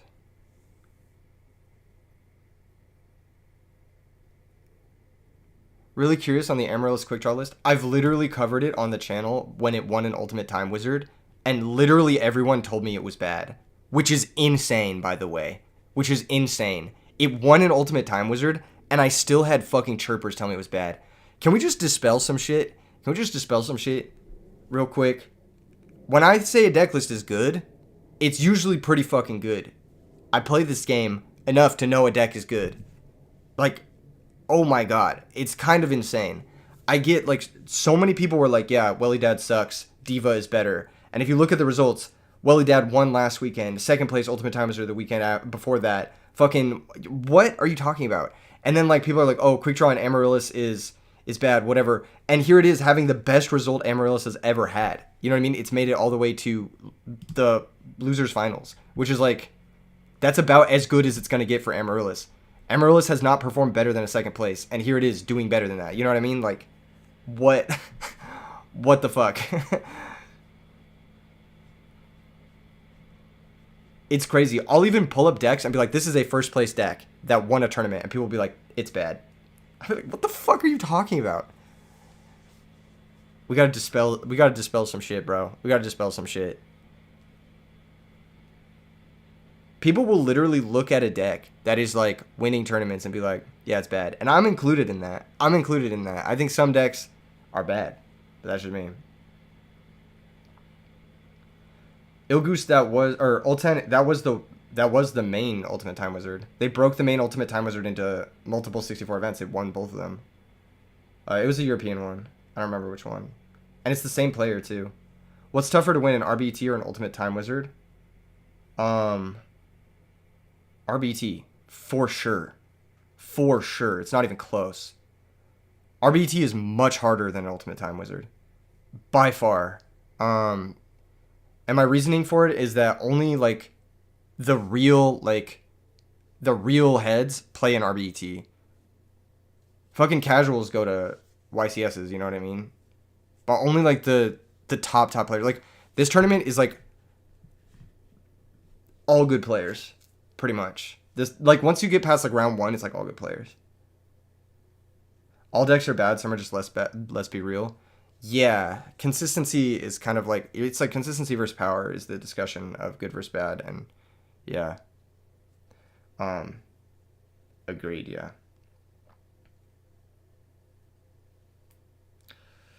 Real life is always harder than online. That's nebulous, but maybe.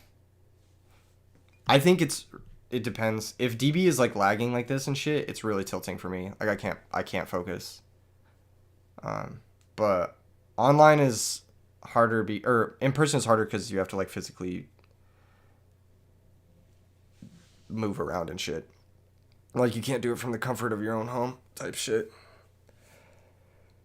So yeah, I'd probably say real life is always harder too, but there are like circumstances in which online is more frustrating. Real life is harder on the mentals. Yeah, it's harder on the physicals. Yeah, for sure. Bluff Knox says, in an RBT, you're going to play against great players from around the world.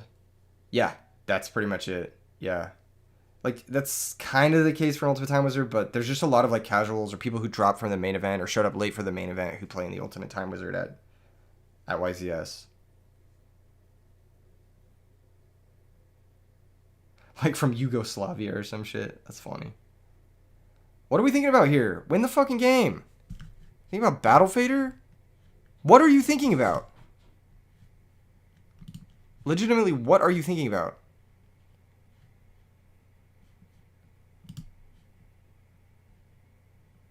Huh?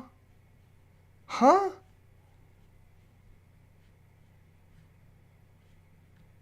What? Gabba.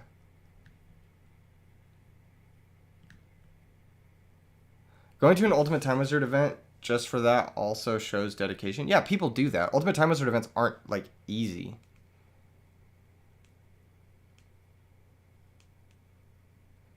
He didn't bring back Amaryllis. He must have Trag.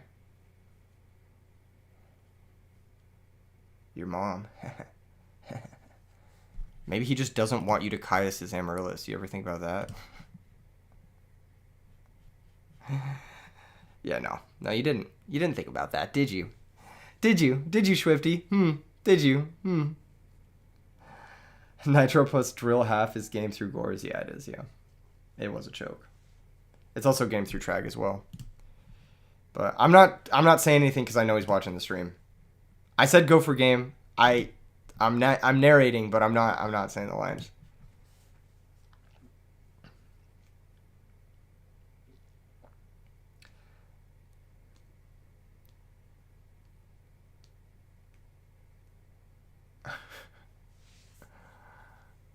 Bluff Knock being his own up.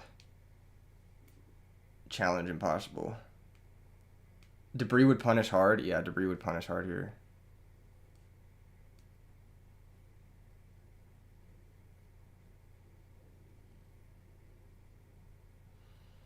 Here comes Kaya, started the back row. Please tell me Torrential's in the graveyard. Okay, it is. Dude, if it's a chainable that kills Drill Warrior here... That would have been crazy. crazy.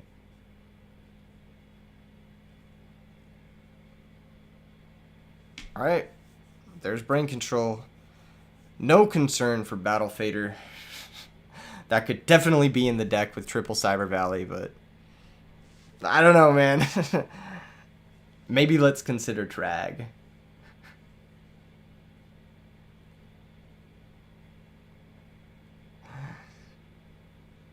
E3 is not rated E for everybody. Facts.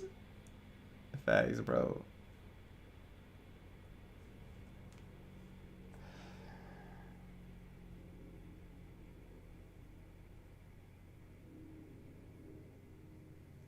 Chat man says didn't even think of people watching it live. I mean, I'm gonna commentate the match one way or another. It's like they can watch it all. I'm gonna be wrong as much as I'm gonna be right. So maybe they shouldn't listen to me. You know. Was your first RBT pretty cool? Managed to win 3 games, all close games. All players were pretty good. That's awesome, Jypro. I'm glad you had a good experience, and I'm glad you were able to secure a positive record. Congratulations. It's very difficult. RBTs are really hard. They're the hardest tournaments, for sure. We got to keep them frog players going fast, Kappa. Facts.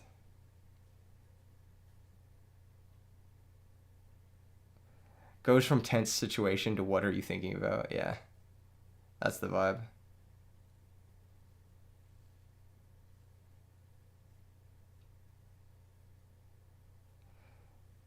Do Amaryllis players get warnings for slow play? There's no time control in this event. They have to finish the match. There are no draws in double elimination.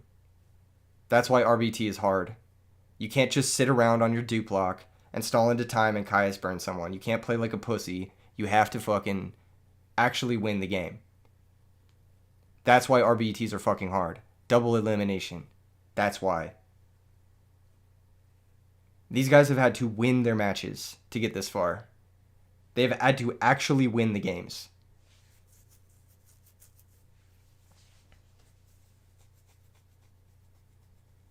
As a Norlaris player, there's nothing I hate more than quick draw. Yeah, Drill is brutal against Norlaris. You can always use Prohibition though, King Ray. I like to side Prohibition when I play in Norlaris deck. Because then you can like Prohibition Drill Warrior while it's banished, and I don't think it can come back. Why is there time on a final game in Ultimate Time Wizard? That's so dumb. Well, it is dumb if the final is happening before venue close, or unless the final is happening before venue close. So like, let's say like they need to be out by a certain time, and the venue closes by a certain time. Then yeah, there should be some sort of time control. Venue restrictions always trump the lameness of time restrictions. So like,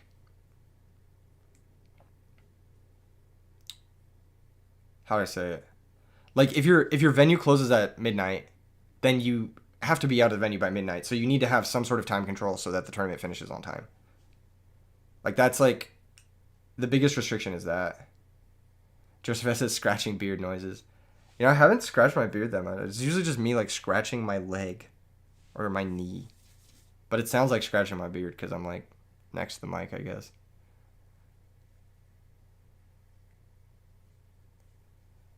What does Quick Draw do, and why is that too good in Amaryllis? So Quick Draw is a tuner that discards a monster to special summon itself from hand. It's good because it makes a wide variety of synchros when you have Dandelion. So like you can use Quick Draw plus Dandelion to make, there's like 5 unique synchros that all have like really good effects. They all have really good effects, and only Quick Draw can make all 5 of them. So that's why it's really good there. It's also really good because it converts drawn like cards like Amaryllis that get stuck in your hand that you want them to be in the grave. So it turns on like your Mark of the Rose, it turns on like your Miracle Fertilizer, it turns on your Amaryllis in the grave, it turns on your DDR, your Hidden Armory. Everything gets turned on. Your drawn Dandelions, it gets turned on. And on top of that, it doesn't take your normal summon because it's special summons. So it doesn't conflict with Hidden Armory and Miracle Fertilizer. So it actually overlaps really well with like the core of the deck. That's why it's really good in Amaryllis. But yeah, that's pretty much that. It's a really, really good card because it's fast.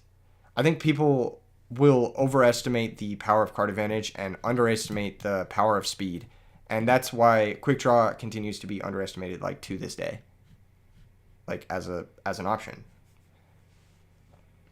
The 2 Ultimate Time Wizard you played in, you got hoed in time insanely bad. Yeah, I've gotten slow played multiple times in Ultimate Time Wizard as well. Here comes Raikou, Pop Card Trooper. Leaving Raikou in versus Amaryllis is interesting, but it's going to pay off. He's going to mill a Dandelion, so, you know, worked out well. This is going to be game 2. Schwifty is up a game.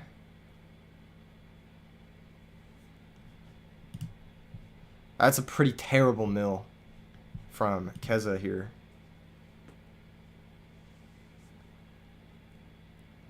Are Asian English cards allowed in IRL RBETs? They are also allowed in Time Wizard tournaments. So yes, they're allowed in both. Asian English. As long as the back is English or something like that. I believe they are. You might want to check the Konami policy on it. For RBETs, they are depending on the venue. Some venues might not allow it. So, like, if the venues don't allow it, then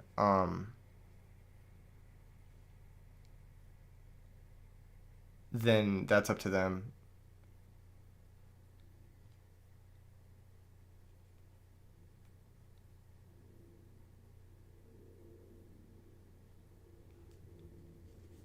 Dandelion gets summoned. Is that a new change? Yeah, it's relatively new. It's relatively new. If I remember correctly, it came out like a month ago or something like that. You guys playing Pokemon TCG Pocket? I am going to try it soon. It looks really fun. I heard it's addictive, but I haven't had time. So, yeah, I haven't been playing it yet. Here comes Foolish for Necro. Alright, interesting. Seth DeVilla says Hami is washed. Who is washed? What are you talking about? Who's Hami? What are you... What? What is he saying? You guys ever read a message and just be like, huh? Huh? Misty FTK is brutal in Pocket? Yeah, it's pretty brutal. They'll probably patch it. Are there even that many Asian English cards with English card backs? Yes. They're pretty rare, though. One of the cards is actually Amaryllis. There's a common copy of Amaryllis that comes in an Asian English... What? He says, neither washed because they are Yu-Gi-Oh players. Is this like a don't shower joke? You realize your profile photo is a selfie that cuts off your face, right? That's pretty funny. This is like... I've encountered like something very... Like a deep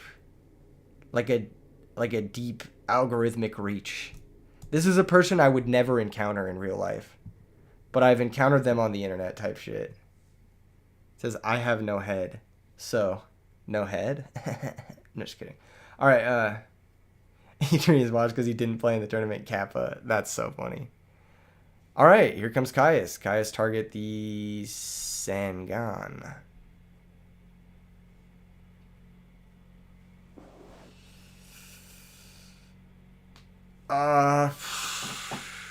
There's a Trapstone. Sangan's gonna get banished. And 1,000 damage. DB is also gonna just like get Trapstunned itself. Dude, this has legitimately been the story of Trapstone all tournament. This card is so good. It's so fucking good. It's literally just Solemn that you don't have to pay life points for. I've been playing 3 in Fairies, and I've gone on some insane win streaks, and I'm just like, man, it's only a matter of time before someone picks that up and just, like, crushes the tournament with it. Trade in. I'm going to pitch Titanial.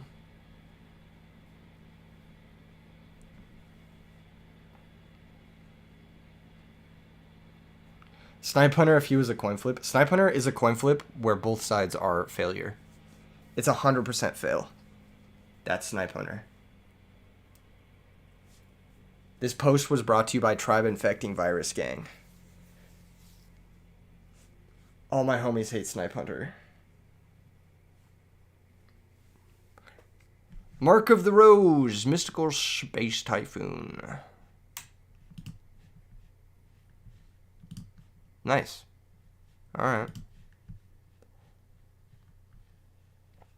Now what?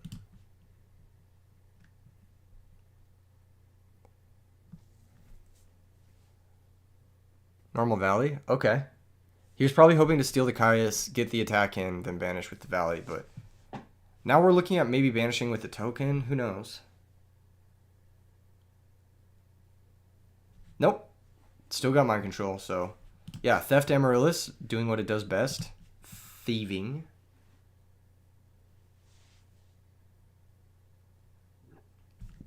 Gonna banish both, draw 2. Not gonna be able to attack, though, because...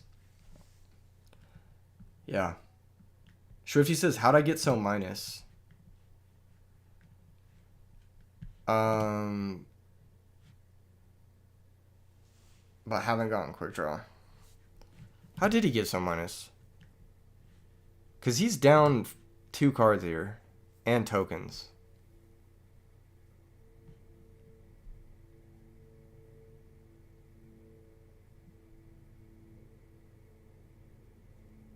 Do you think Edison would be better or worse with Tsukiyomi legal? I think it would be better, personally. I think it would be a lot better. I think Amaryllis, or not Amaryllis, Tsukiyomi. I think Tsukiyomi would balance a lot of the aggro decks. It would still be weak to Glads because of Chariot specifically. And it would also make pulling the rug, like, insane. But, yeah, I think Tsukiyomi would make knock more consistent. Tsukiyomi would be a very, very powerful card in Edison format. I'll just put it that way. It would be a top tier card in Edison format. And I think it would be more fun. But I'm also, like, perfectly happy with the way the format is now. I do like Tsukiyomi as, like, kind of like if it was legal in Edison format, it would be an out to dupe block. It would be a way to, like, deal with, like, bullshit like value synchros or, like, normal summon Sirocco shit. It would be a way to play through Honest and play through Kalut. It would neutralize a lot of the most annoying parts of Edison format. That being said, it would like just shift power in, like, different directions. Like, okay, with Tsukiyomi legal, all of a sudden everyone's playing Pulling the Rug because it stops Tsukiyomi. And so, yeah, it changes things. It runs over Caius. It has a lot of, like, I don't even know how to say it, but it just runs over a lot of shit. Discarding another copy of Skill Drain that's not good. That means your hand is bad. It's bad, or it's like you just need to start applying some amount of pressure. But yeah, it's kind of a 2-for-1 into a Lila that already got value from attacking. Vanities and Christia outs. Yes, sort of. It doesn't run over the Christia or the Vanities, though. It's like soft outs. You know what I mean? Legacy of Yada stock goes crazy. Yeah, it would, yeah. Legacy of Yada would be in every deck if Tsukiyomi was legal. Sukebook's 0 and dupe. Yeah, it would really, really be a big hit to the frog decks, I think. Just having, like, a way to just normal summon a monster with no tribute and, like, book a dupe frog would be very useful.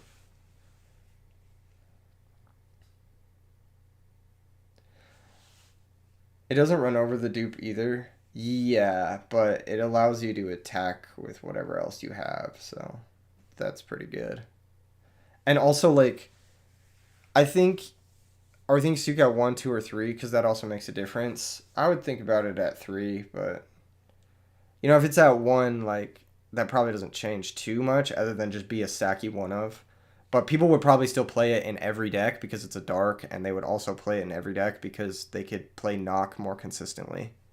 So I think Tsukiyomi would be, like, I think it would just be a 1 of in every deck if it was legal at 1.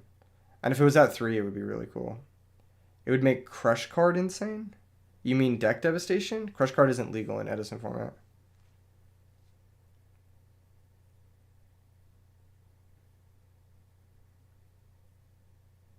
DD Designator? Oh, Mind Crush. Mind Crush. Okay. Yeah, I don't know. Maybe. It'll still be a 1-for-1, and they'd probably already get value out of their Sook, so.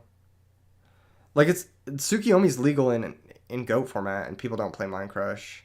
But I guess it's because Dust Shoot's at 3, and Delinquent Duo is legal, so. It's because they don't fucking have to.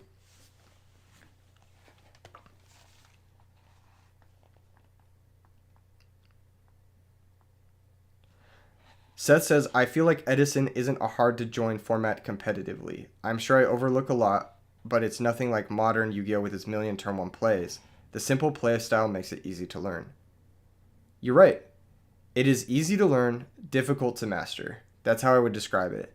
To get in and compete, it is much easier to learn than modern Yu-Gi-Oh! And I think it is much more fun. The learning experience in it is super fun. However, it's very difficult to master. It's the same level of difficulty to master this format as it is to master modern, I would say. Maybe a little bit less, but it's different skills here and there. A bit easier to get into, but you still need to know your opponent's deck and out, yeah.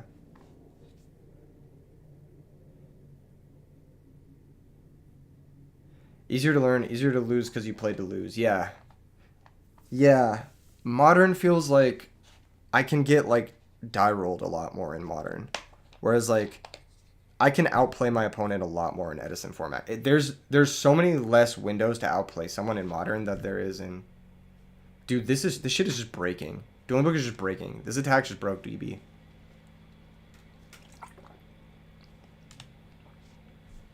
Dog, what is going on?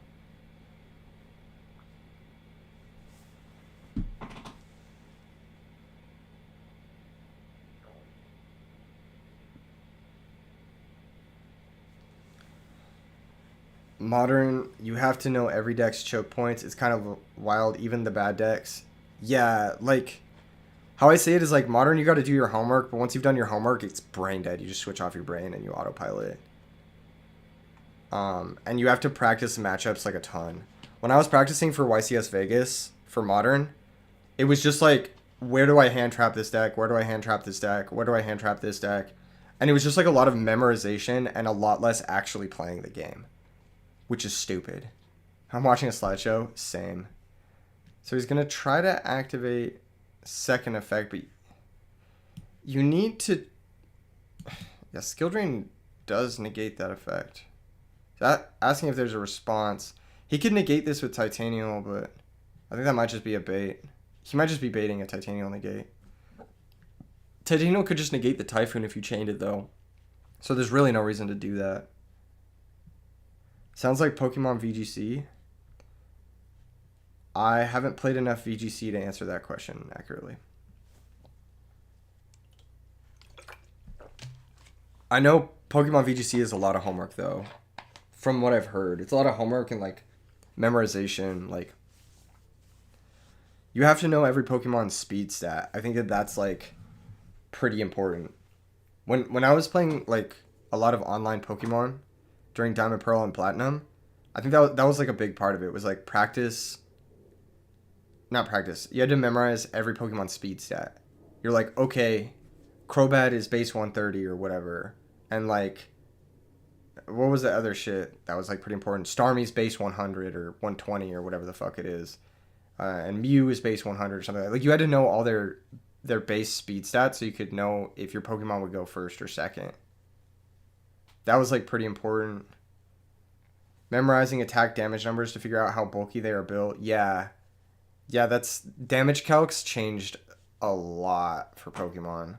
Like, having easy damage calc access is, like... Purple says it's not that hard. No, I don't think it's that hard. I just think that it's a lot of memorization. Memorizing is very easy, but it's just a lot. And if you don't... like, if you don't enjoy Pokemon, then it can be a chore to memorize speed stats. Like, if you just want to play a game, but you're not, like, super, like, I don't know how to say it. Ultimately, what I'm saying is, like, the more arbitrary memorization of numbers, the more you'll lose people on being interested or whatever.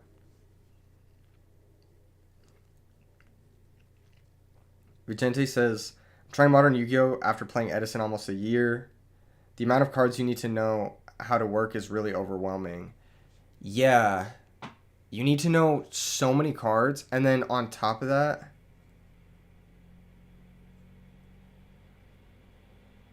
you need to, like,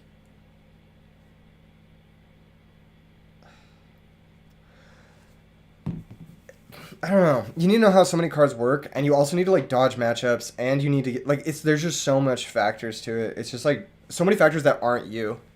Whereas Edison, like, most of the factors are you. Like, you do have to play a good deck, and you do have to play well, but, like, that's you. That's you. That the factor is you.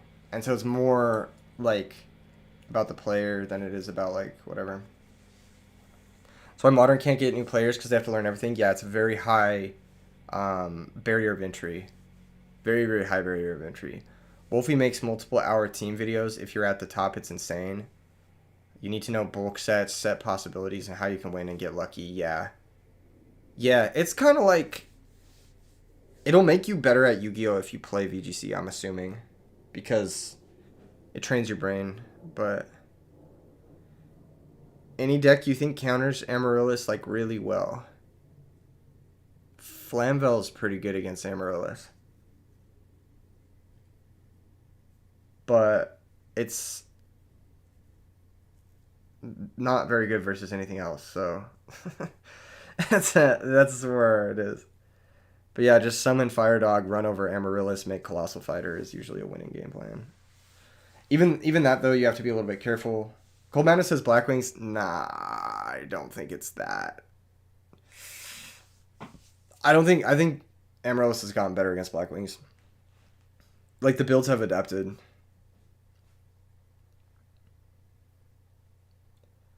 You're fiending for an Edison Locals near you? Start one. A lot of the disciples are looking to quit Modern now. They should. Like, hands down, they should. Tim says Blackwing for sure. I don't know about that. I think Fast Titanial beats up on Blackwing pretty badly. Bora plus Pierce plus Collude is dangerous. Okay. But you need 2 cards multiple times over the course of a game to find that damage. Like, yes, but. It's a very yes, but situation. Looks like Schwifty's going to take this one. Being the Titanial player who doesn't have to flip his own skill drain is ultimately going to be what swings the tides in his favor. And Schwifty's going to move on to, what, 12-0? 13-0? And he's going to face off against Quick Draw Amaryllis from Dad 100 in Losers Finals. Crumbling under their own skill drain. Yeah, definitely looked like one player has Titanial, the other player has Titanial, but one player is the one who's forced to use the skill drain to keep up with Drill Warrior. Just the threat of Drill Warrior enough was forced to suboptimal deck with skill drain here. And that ended up hurting them a lot more. So we're now up Dad 100 versus Schwifty. Schwifty's just been on a tear. If he's in Losers, wouldn't he be 12-1? Yeah, so he slept through round 1. Cold Madness has a lot of plants in this top. Yeah, it turns out Necrogardna is the sauce, and it's what it takes to take down a tournament. Also, like, I just think that, like, Dandelion's one of the best cards in the format, so, like, people really underestimate this deck. I think people really underestimate this deck. Like, both Amaryllis and Quick Draw, but Quick Draw in both of them. What's crazy now is that I had predicted Quick Draw would make it to the finals. That prediction was correct. So no matter what now, Quick Draw is in the finals. It's going to make it to Grands. Because both these players are playing Quick Draw. Time to buy ulti dandies. If you don't, aren't they quite expensive? I could be wrong. Do you think Amaryllis Quick Draw Thief could be any good? It's in top 4 of this tournament. What do you mean, do I think it could be good? It's showing you it's good. Oversleeping round 1, then going on a streak is a power move. Yeah. Especially in double elimination where you have to win like so many matches. This is actually a historic Quick Draw run. Like even if he loses this round, going like 13-2 with Quick Draw is... Holy shit. Like that's really fucking good. Solemn on Card Trooper is... What? That's crazy.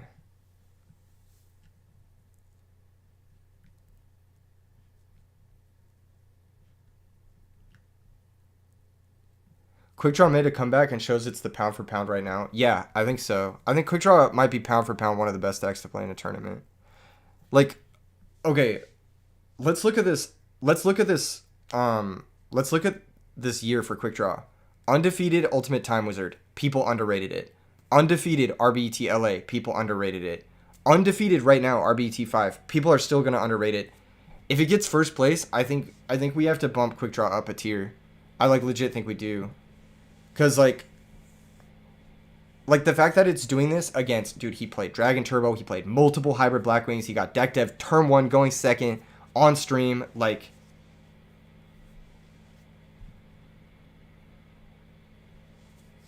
how does Quick Draw deck deal with depression? Have you been watching the stream? Like he has Dust Tornado, Space Typhoon, Trapstone, Solemn Judgment, Raikou, Lila, Caius, just mill Dandy in the damage step, set Dandy, pivot into Caius. Fucking, what do you mean, how does it deal with oppression? There's like one card in the deck that loses to oppression. And that's like Resolved Drill Warrior. And you don't go for that until you've cleared the... There's a million ways. Space Typhoon, Heavy Storm. Like, your whole deck deals with oppression. How do you not deal with oppression? Like, how do you lose to oppression? As a Quick Draw player, how do you lose to oppression? Or just go first. Like, literally just go first. And put Titanial into play, and your opponent looks at their oppression like, what the fuck am I doing? Okay, here's DDR. This is I think this is gonna be a Dad 100 victory right here.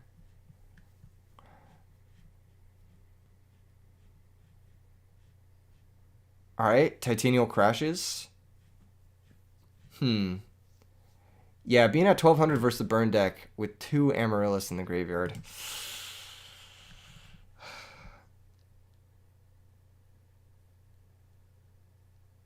Yep, agreed, Seth. Agreed. Yeah, this is Crocolord says that Judgment was so bad. Judgment is... What did he have set?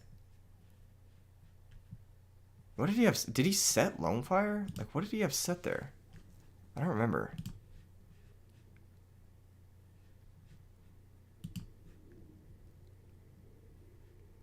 Yeah, what was his set monster? Was it set Lonefire? Did he set... Solemn Judgment set Lonefire? Is that what he did? Why would you do that? Yeah, that was a weird game. Solemn Judgment's pretty bad versus Amaryllis in general though, because like any amount of life points you have to pay is gonna ultimately help their end game. So yeah, you generally pretty bad card versus Amaryllis. Yeah, self 4K burn spell against the burn deck, like you're probably really happy about that. Probably set Dandy. There wasn't a Dandy in his grave though. The set was hit with Phoenix Wing Wind Blast. Oh, okay. Neve says, Big Burn in this side seems like a play. I don't think I've ever seen anyone side Big Burn successfully. Not saying it's not a play, but I don't know what that card does. I just remember being inconsistent. What do I think about Chain Energy and Amaryllis? I don't know. I don't think about it. I don't think of Amaryllis as a burn deck, more as I think of it as like a Titanial spam deck that can burn you out in the late game. But Amaryllis isn't a true burn deck. It's a Titanial spam deck that sometimes burns you out. But usually the way the games go is they summon a Titanial and you either take 5,600 or you deal with the Titanial or you lose to it. And then from that point, they try to burn you out with Drill Warrior and Amaryllis. But that's it. The MVP of this entire tourney is Trapstun? Yeah. Trapstun and Necrogardna. Necrogardna for sure. Trapstun also very for sure. The Italian Rhinos player sided Big Burn. Wasn't he French?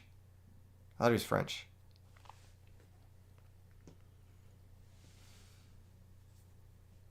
Alright, we got Quick Draw Dandy, turn 1. Busted. This is the win con. Whoever gets this first is usually at a serious advantage and is forcing the other person to respond to this. So, this is the whole reason why Keza had to side in Skill Drain versus this deck.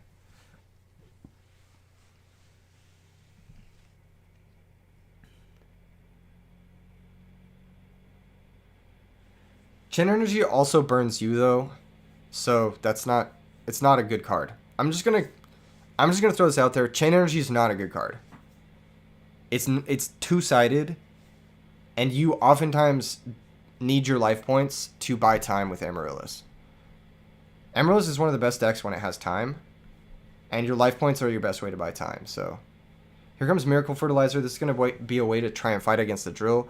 But now we have Drill Stratos going, which is really busted. Still need to out the Miracle Fertilizer. Maybe not. There's no more plants in the grave.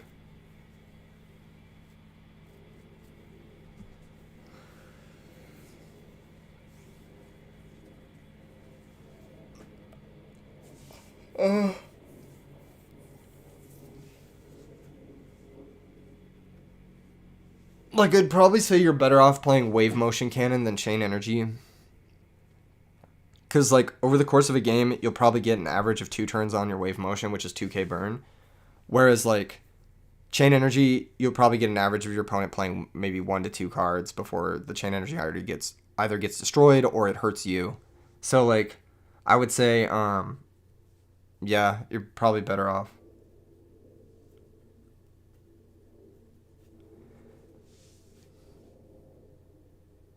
If you want to play like a continuous spell card, burn card type shit. Oh my god. He's bouncing. He's bouncing. Oh, fuck, dude. It's over. It's over. It's Jover. Pour one out.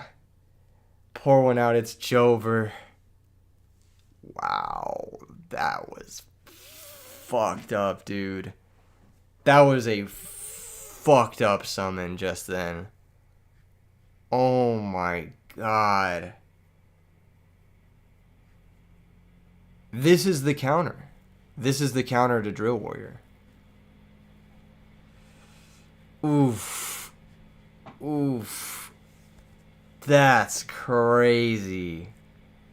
Bouncer's looking good tonight. I mean, it's done a lot of work. It's done a lot of work. Here comes Dust Shoot. Dude, it's looking tough.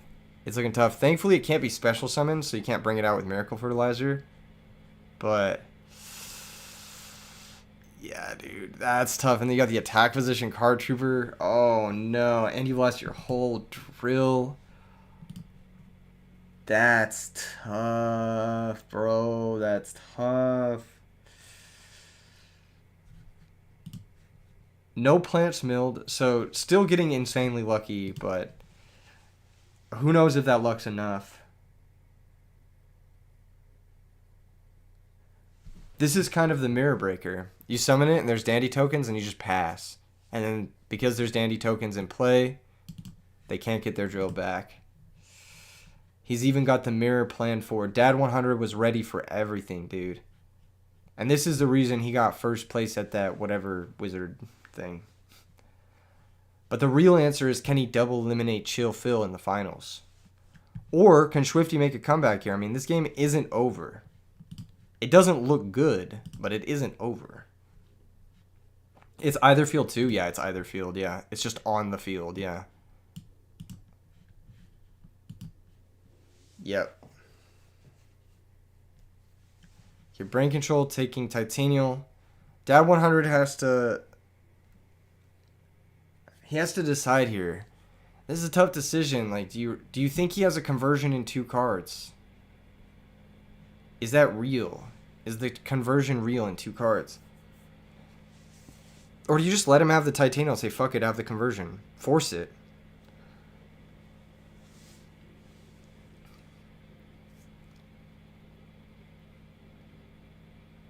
Alright. He let it resolve. Schwifty said, nice read, was a bait, you got it. Damn. Damn. That's crazy. Dad 100 says, fuck it. Have the conversion in 2 top decks.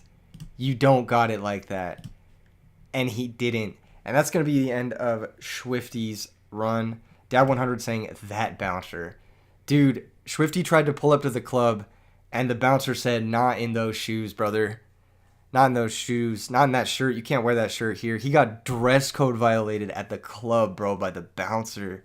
He couldn't even make it in.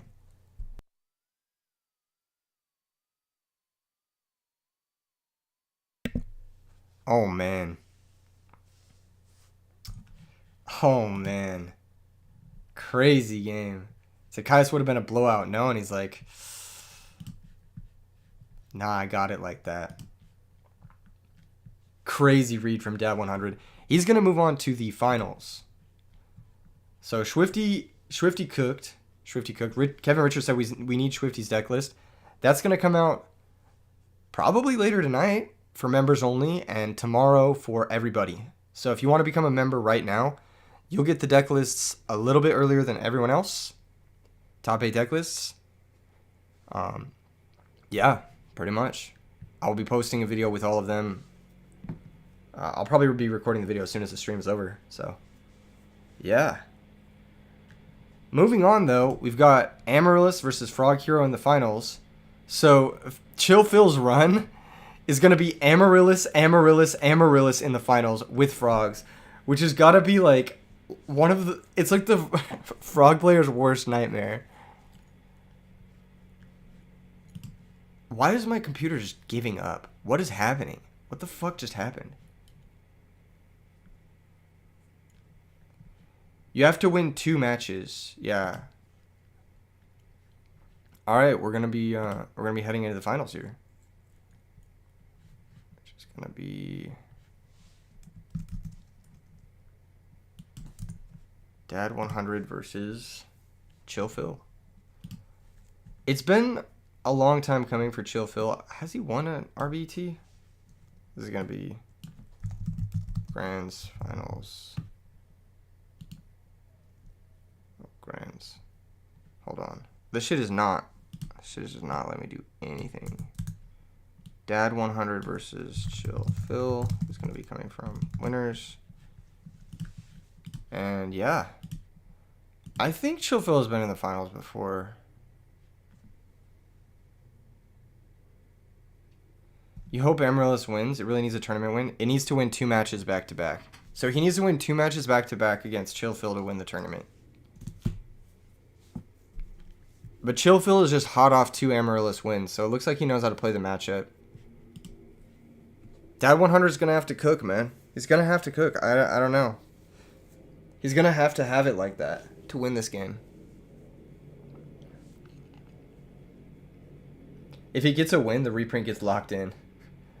He has to do it for the reprint. Kappa. Maybe he doesn't want to reprint it. Oh, no.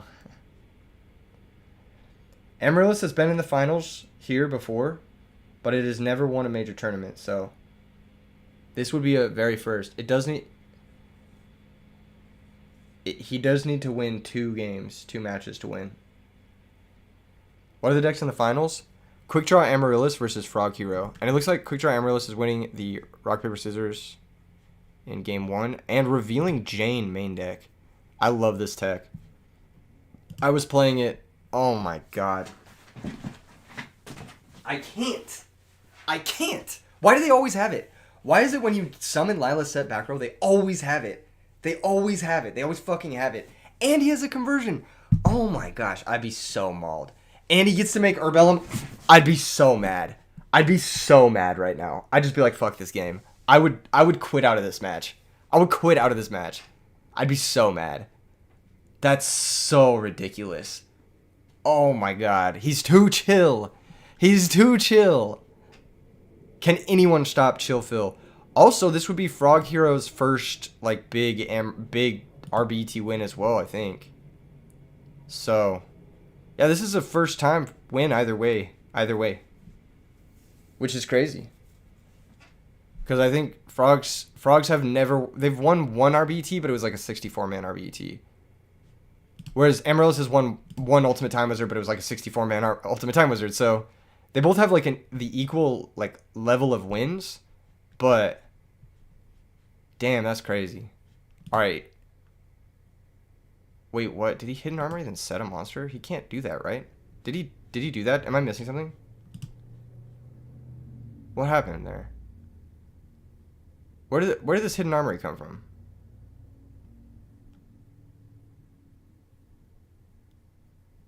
Where did this hidden armory come from? What just happened? What did I miss? How did that end up in the grave?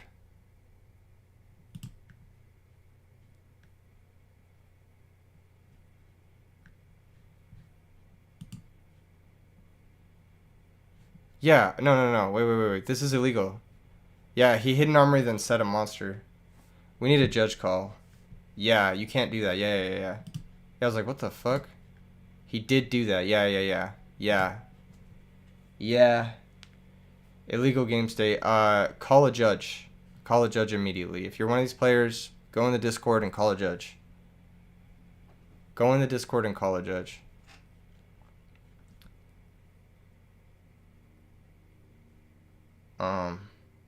Yeah. DB kind of lagged, and I was like, what the fuck just happened? What did I miss?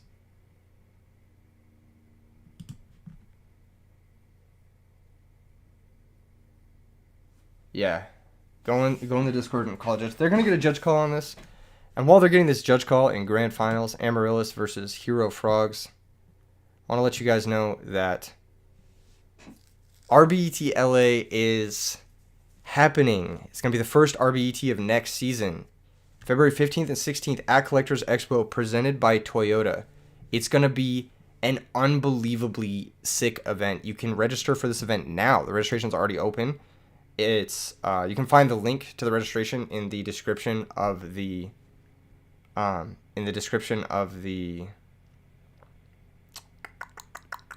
what is it? Stream. In the description of the stream. It's going to be a sick event because entry to the tournament also gets you entry to the convention.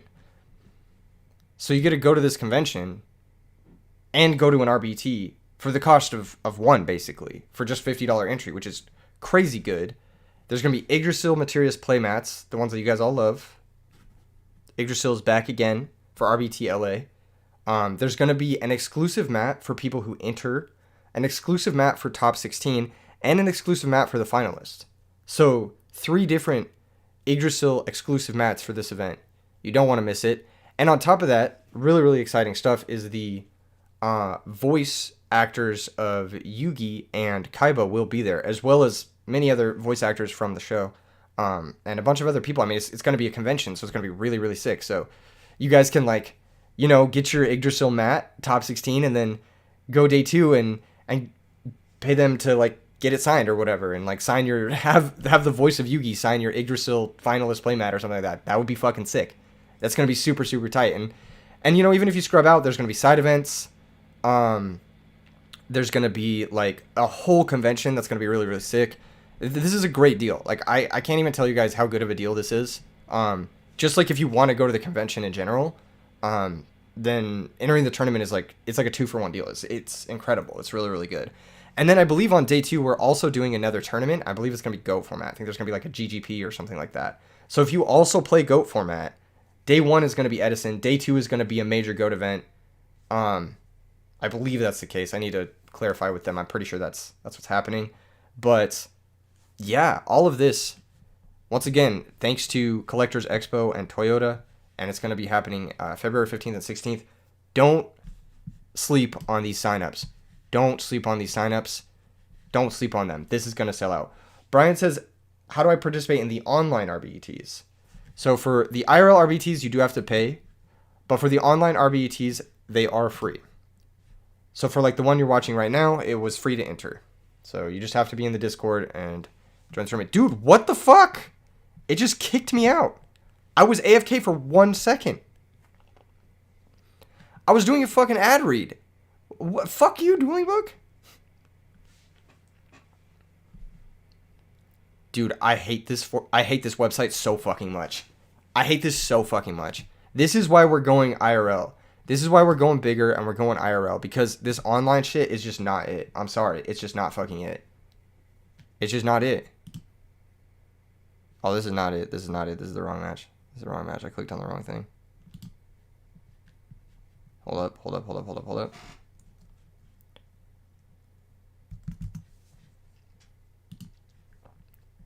How fast was the last IRL filled? New York. Let me think. Cause we got a bigger venue for New York. Like it filled the first capacity we had filled like very quick, and then we ended up getting a bigger venue. Looks like they're still getting the judge call sorted, so that's happening. But yeah, I think if I remember correctly, New York, the original capacity filled in it was a little under a month, maybe. And then we spent the rest of the time just getting a bigger venue so we could have more people go.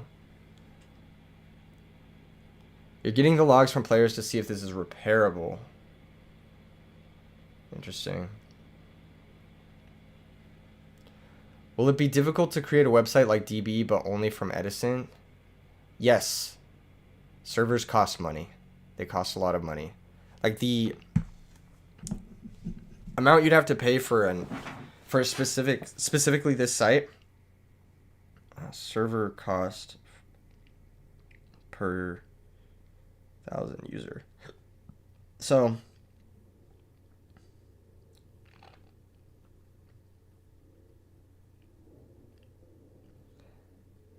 you're looking at something between $1,000 to $5,000 a month, and I don't think it would support the traffic.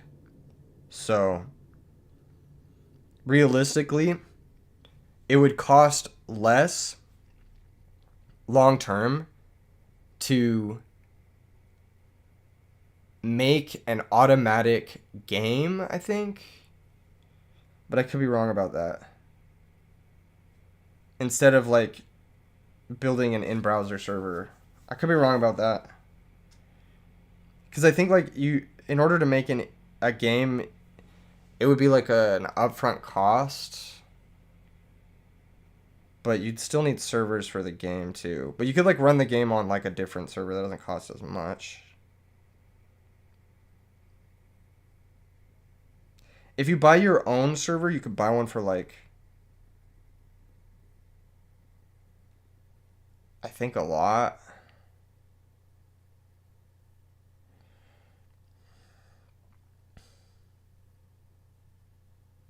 I think it's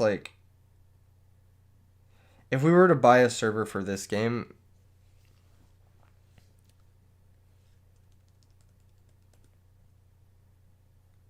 LaCroix says no judge online during RBET. Great website. No. We have judges in the Discord server. Sevilla is a judge. He's in the chat. He's helping. LaCroix, that's not.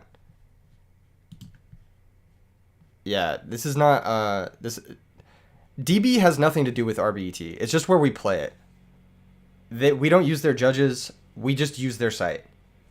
We have our own judges in the Discord server, and they're handling this judge call. So this is not a DB judge situation. This is an RBET judge thing. Right now, Sevilla has the logs, and Sevilla's seeing if the game state is repairable. And if it's not repairable, then I'm sure there will be something. But I'm pretty sure, yeah, I don't know if it's going to be repairable, but we'll see. How much does it cost to pay in DB and have all the sleeves and images? I don't know. I've never done it. I don't know.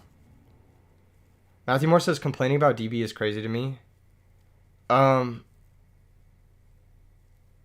think complaining is valid. That's the thing is like, have you considered yugioh Pro? They don't have the right rulings, so it's not a consideration.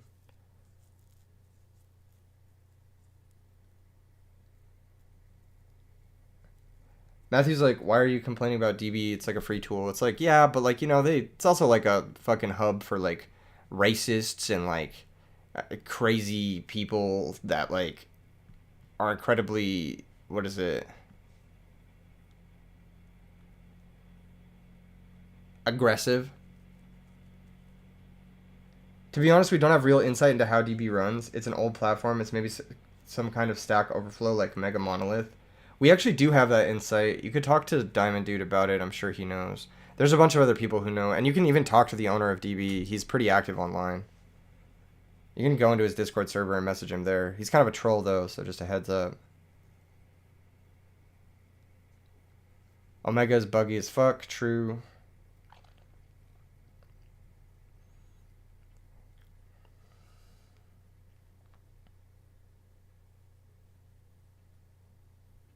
DB Donator shot is free. You just have to win the DB weekly every time. That's funny. $5 a month for a PFP or something. Yeah.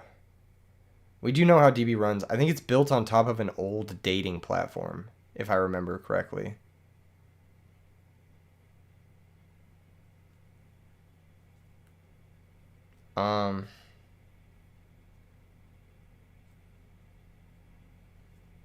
Complaining is valid when people with insider access say the lag is partly due to the shitty anti-cheat code. Yeah. Yeah, I think complaining is valid.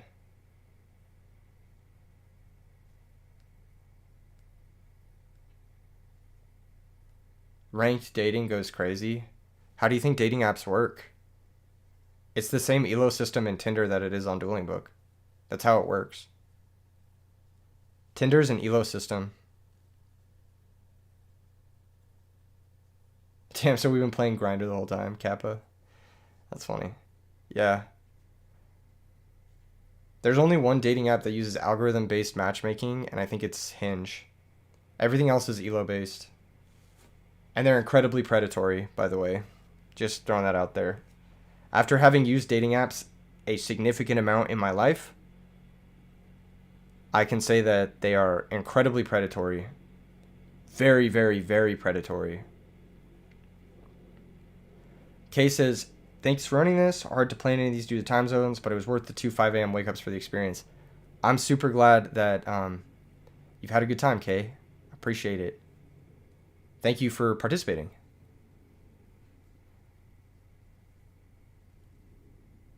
JH says, that is crazy. Like, who cares about dating? Let's play Yu-Gi-Oh! Have people offered to fix the code? Yes. Matthew, so many people have offered to help improve the site. Like, we literally offered, before they had Edison ranked, because they didn't have Edison ranked forever, we offered to manually input all of the cards. And, like, manually input all of the errata and everything. We had offered to do that, and they, like, just didn't want to do it. It's, like, one of those things where it's just, like, people offer to help all the fucking time. They just don't want people to. I don't know why. It's just a weird vibe. I don't know how to say it.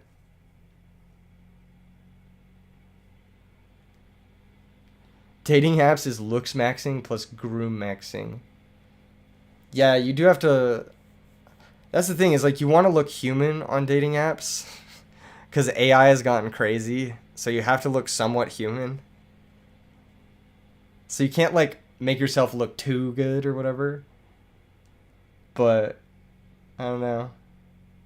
Makes sense that DB is built on a dating website. There are girls that message you for money. That's funny. Hidden Armory.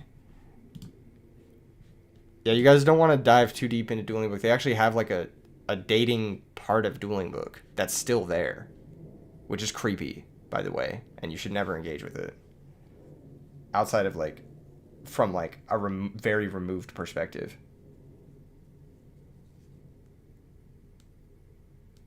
You want to look good and human, but not unapproachable. Yes. Glad it didn't matter. Dad just conceded. So we're moving on to game 2. Turn 1, we've got Hidden Armory and Trade In. And a Swap Frog is going to attack for 1,000. So Chillfield going to draw First Blood here in game 2.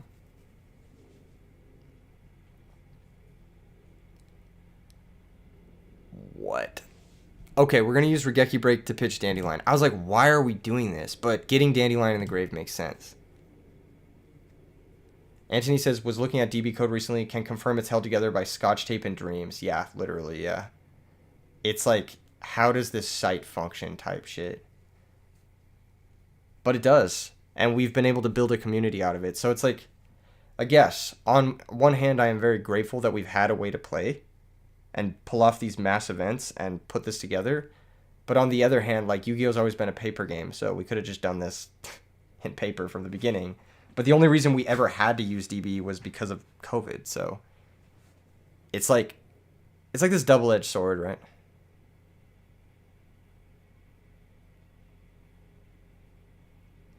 Robert says, I met my wife on a dating app, but the story is an outlier. Yeah, it is an outlier. Is this the finals? This is, in fact, grand finals, yes. This is match 1 of grand finals.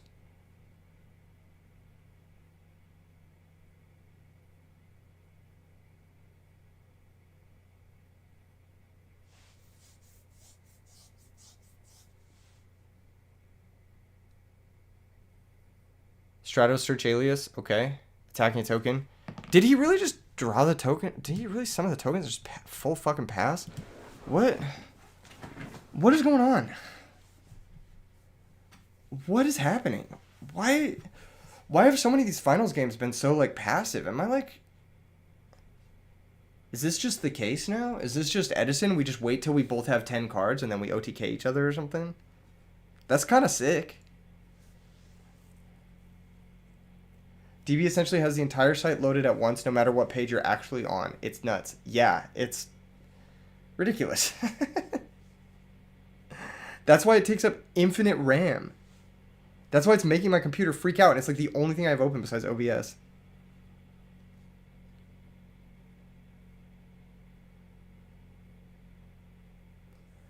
Alright, we've got Pickaxe on this Treeborn Frog, but we've got Mirror Force, so...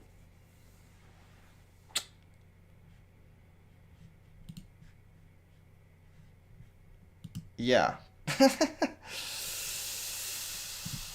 Mirror Force has been so good this tournament. Oh my god. Every single match, dude. Every single match Mirror Force has been crazy, dude. Is Mirror Force making an argument for being the best trap card in the format? Is this making an argument for being just like the trap card of this format? Oh, man. That's crazy. 3 for 1. 3 for 1, dude. 3 for 1 Mirror Force. This is going to be a very... He's at 8,000. You got 2 cards and a Dandy token. And you got nothing in your grave. Well, I guess you got an Amaryllis. That's pretty good. But...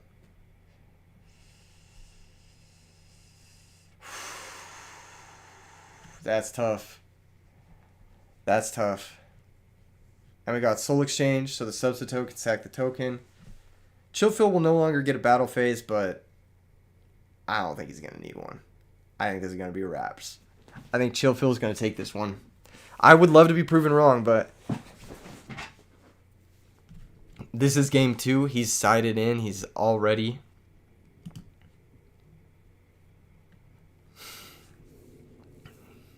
He's at 8,000. He's got the triple dupe in play. You know what would have flipped this is maybe a Possessed Dark Soul. That might have flipped this. There's DD Crawl and Treeborn. Okay, both Treeborns are banished. Okay, this is a start, but like, what do you... Okay, there's Torrential.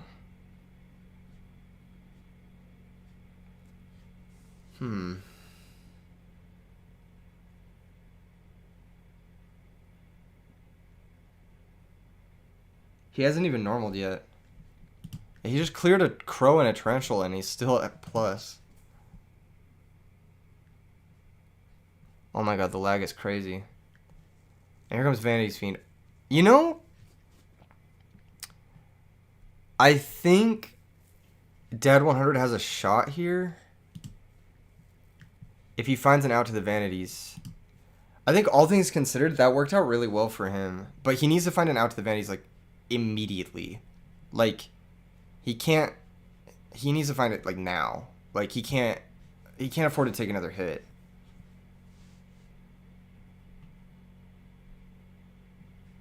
There's Regeki break on the back row. Huh.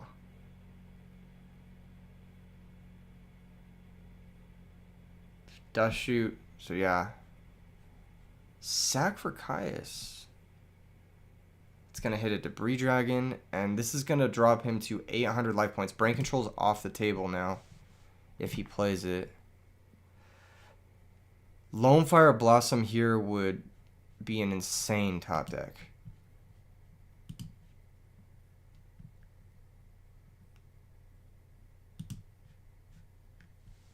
Huh. Dandelion's bringing out Amaryllis. So he's got 2 blockers here. Is there a way he could, like, come back in this game?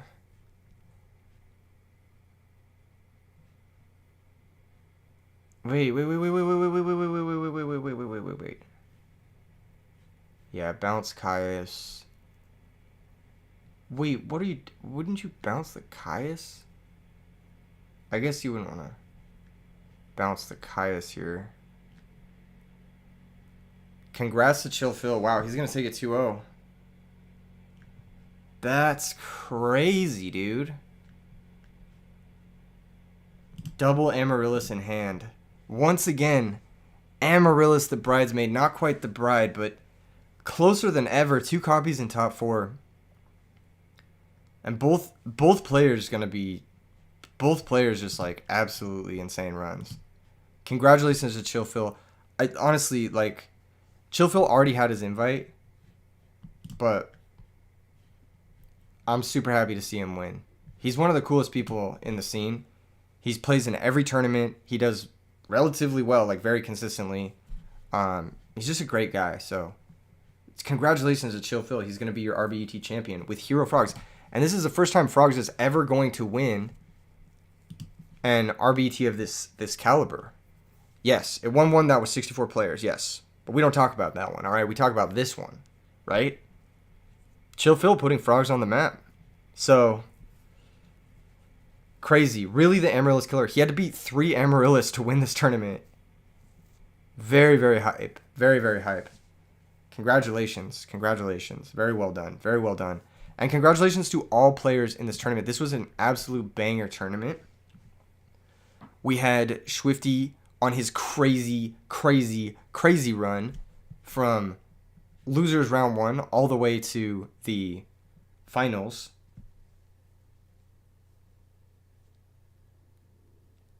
We had fucking... What else do we have? We had this new hybrid Blackwing deck. We had multiple Amaryllis with very different builds. One Quickdraw Amaryllis and one... what was it? One Theft Amaryllis. We had... different frogs, Frog Monarchs, but we didn't get a chance to see that match. Vayu Turbo as well.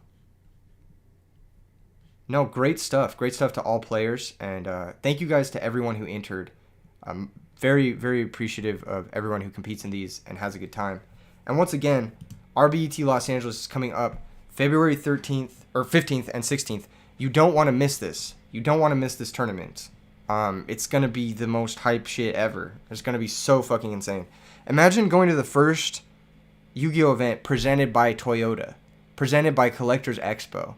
This is a tournament that's put on by a bigger company than Konami.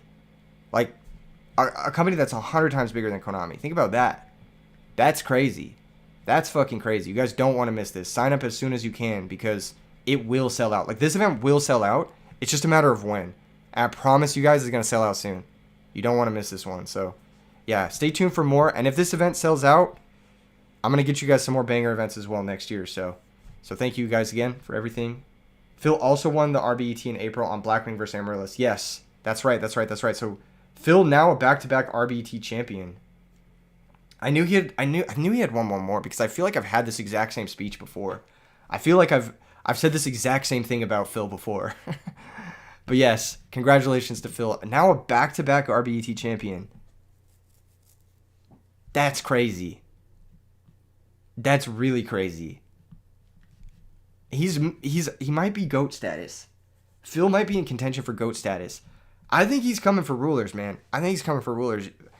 All the good players got to look out for Chill Phil. He's had a killer year, like an actual killer year. So congratulations to Phil. But yeah, we'll see you guys in the next tournament. I'm gonna sign off. If you are a member, you're gonna get top 8 deck lists this evening, and if you are not a member, you'll get them tomorrow morning. So consider becoming a member if you want the deck lists early. And otherwise, thank you guys again for tuning in. Smash like on your way out, and we will see you in the next one. Much love. Peace.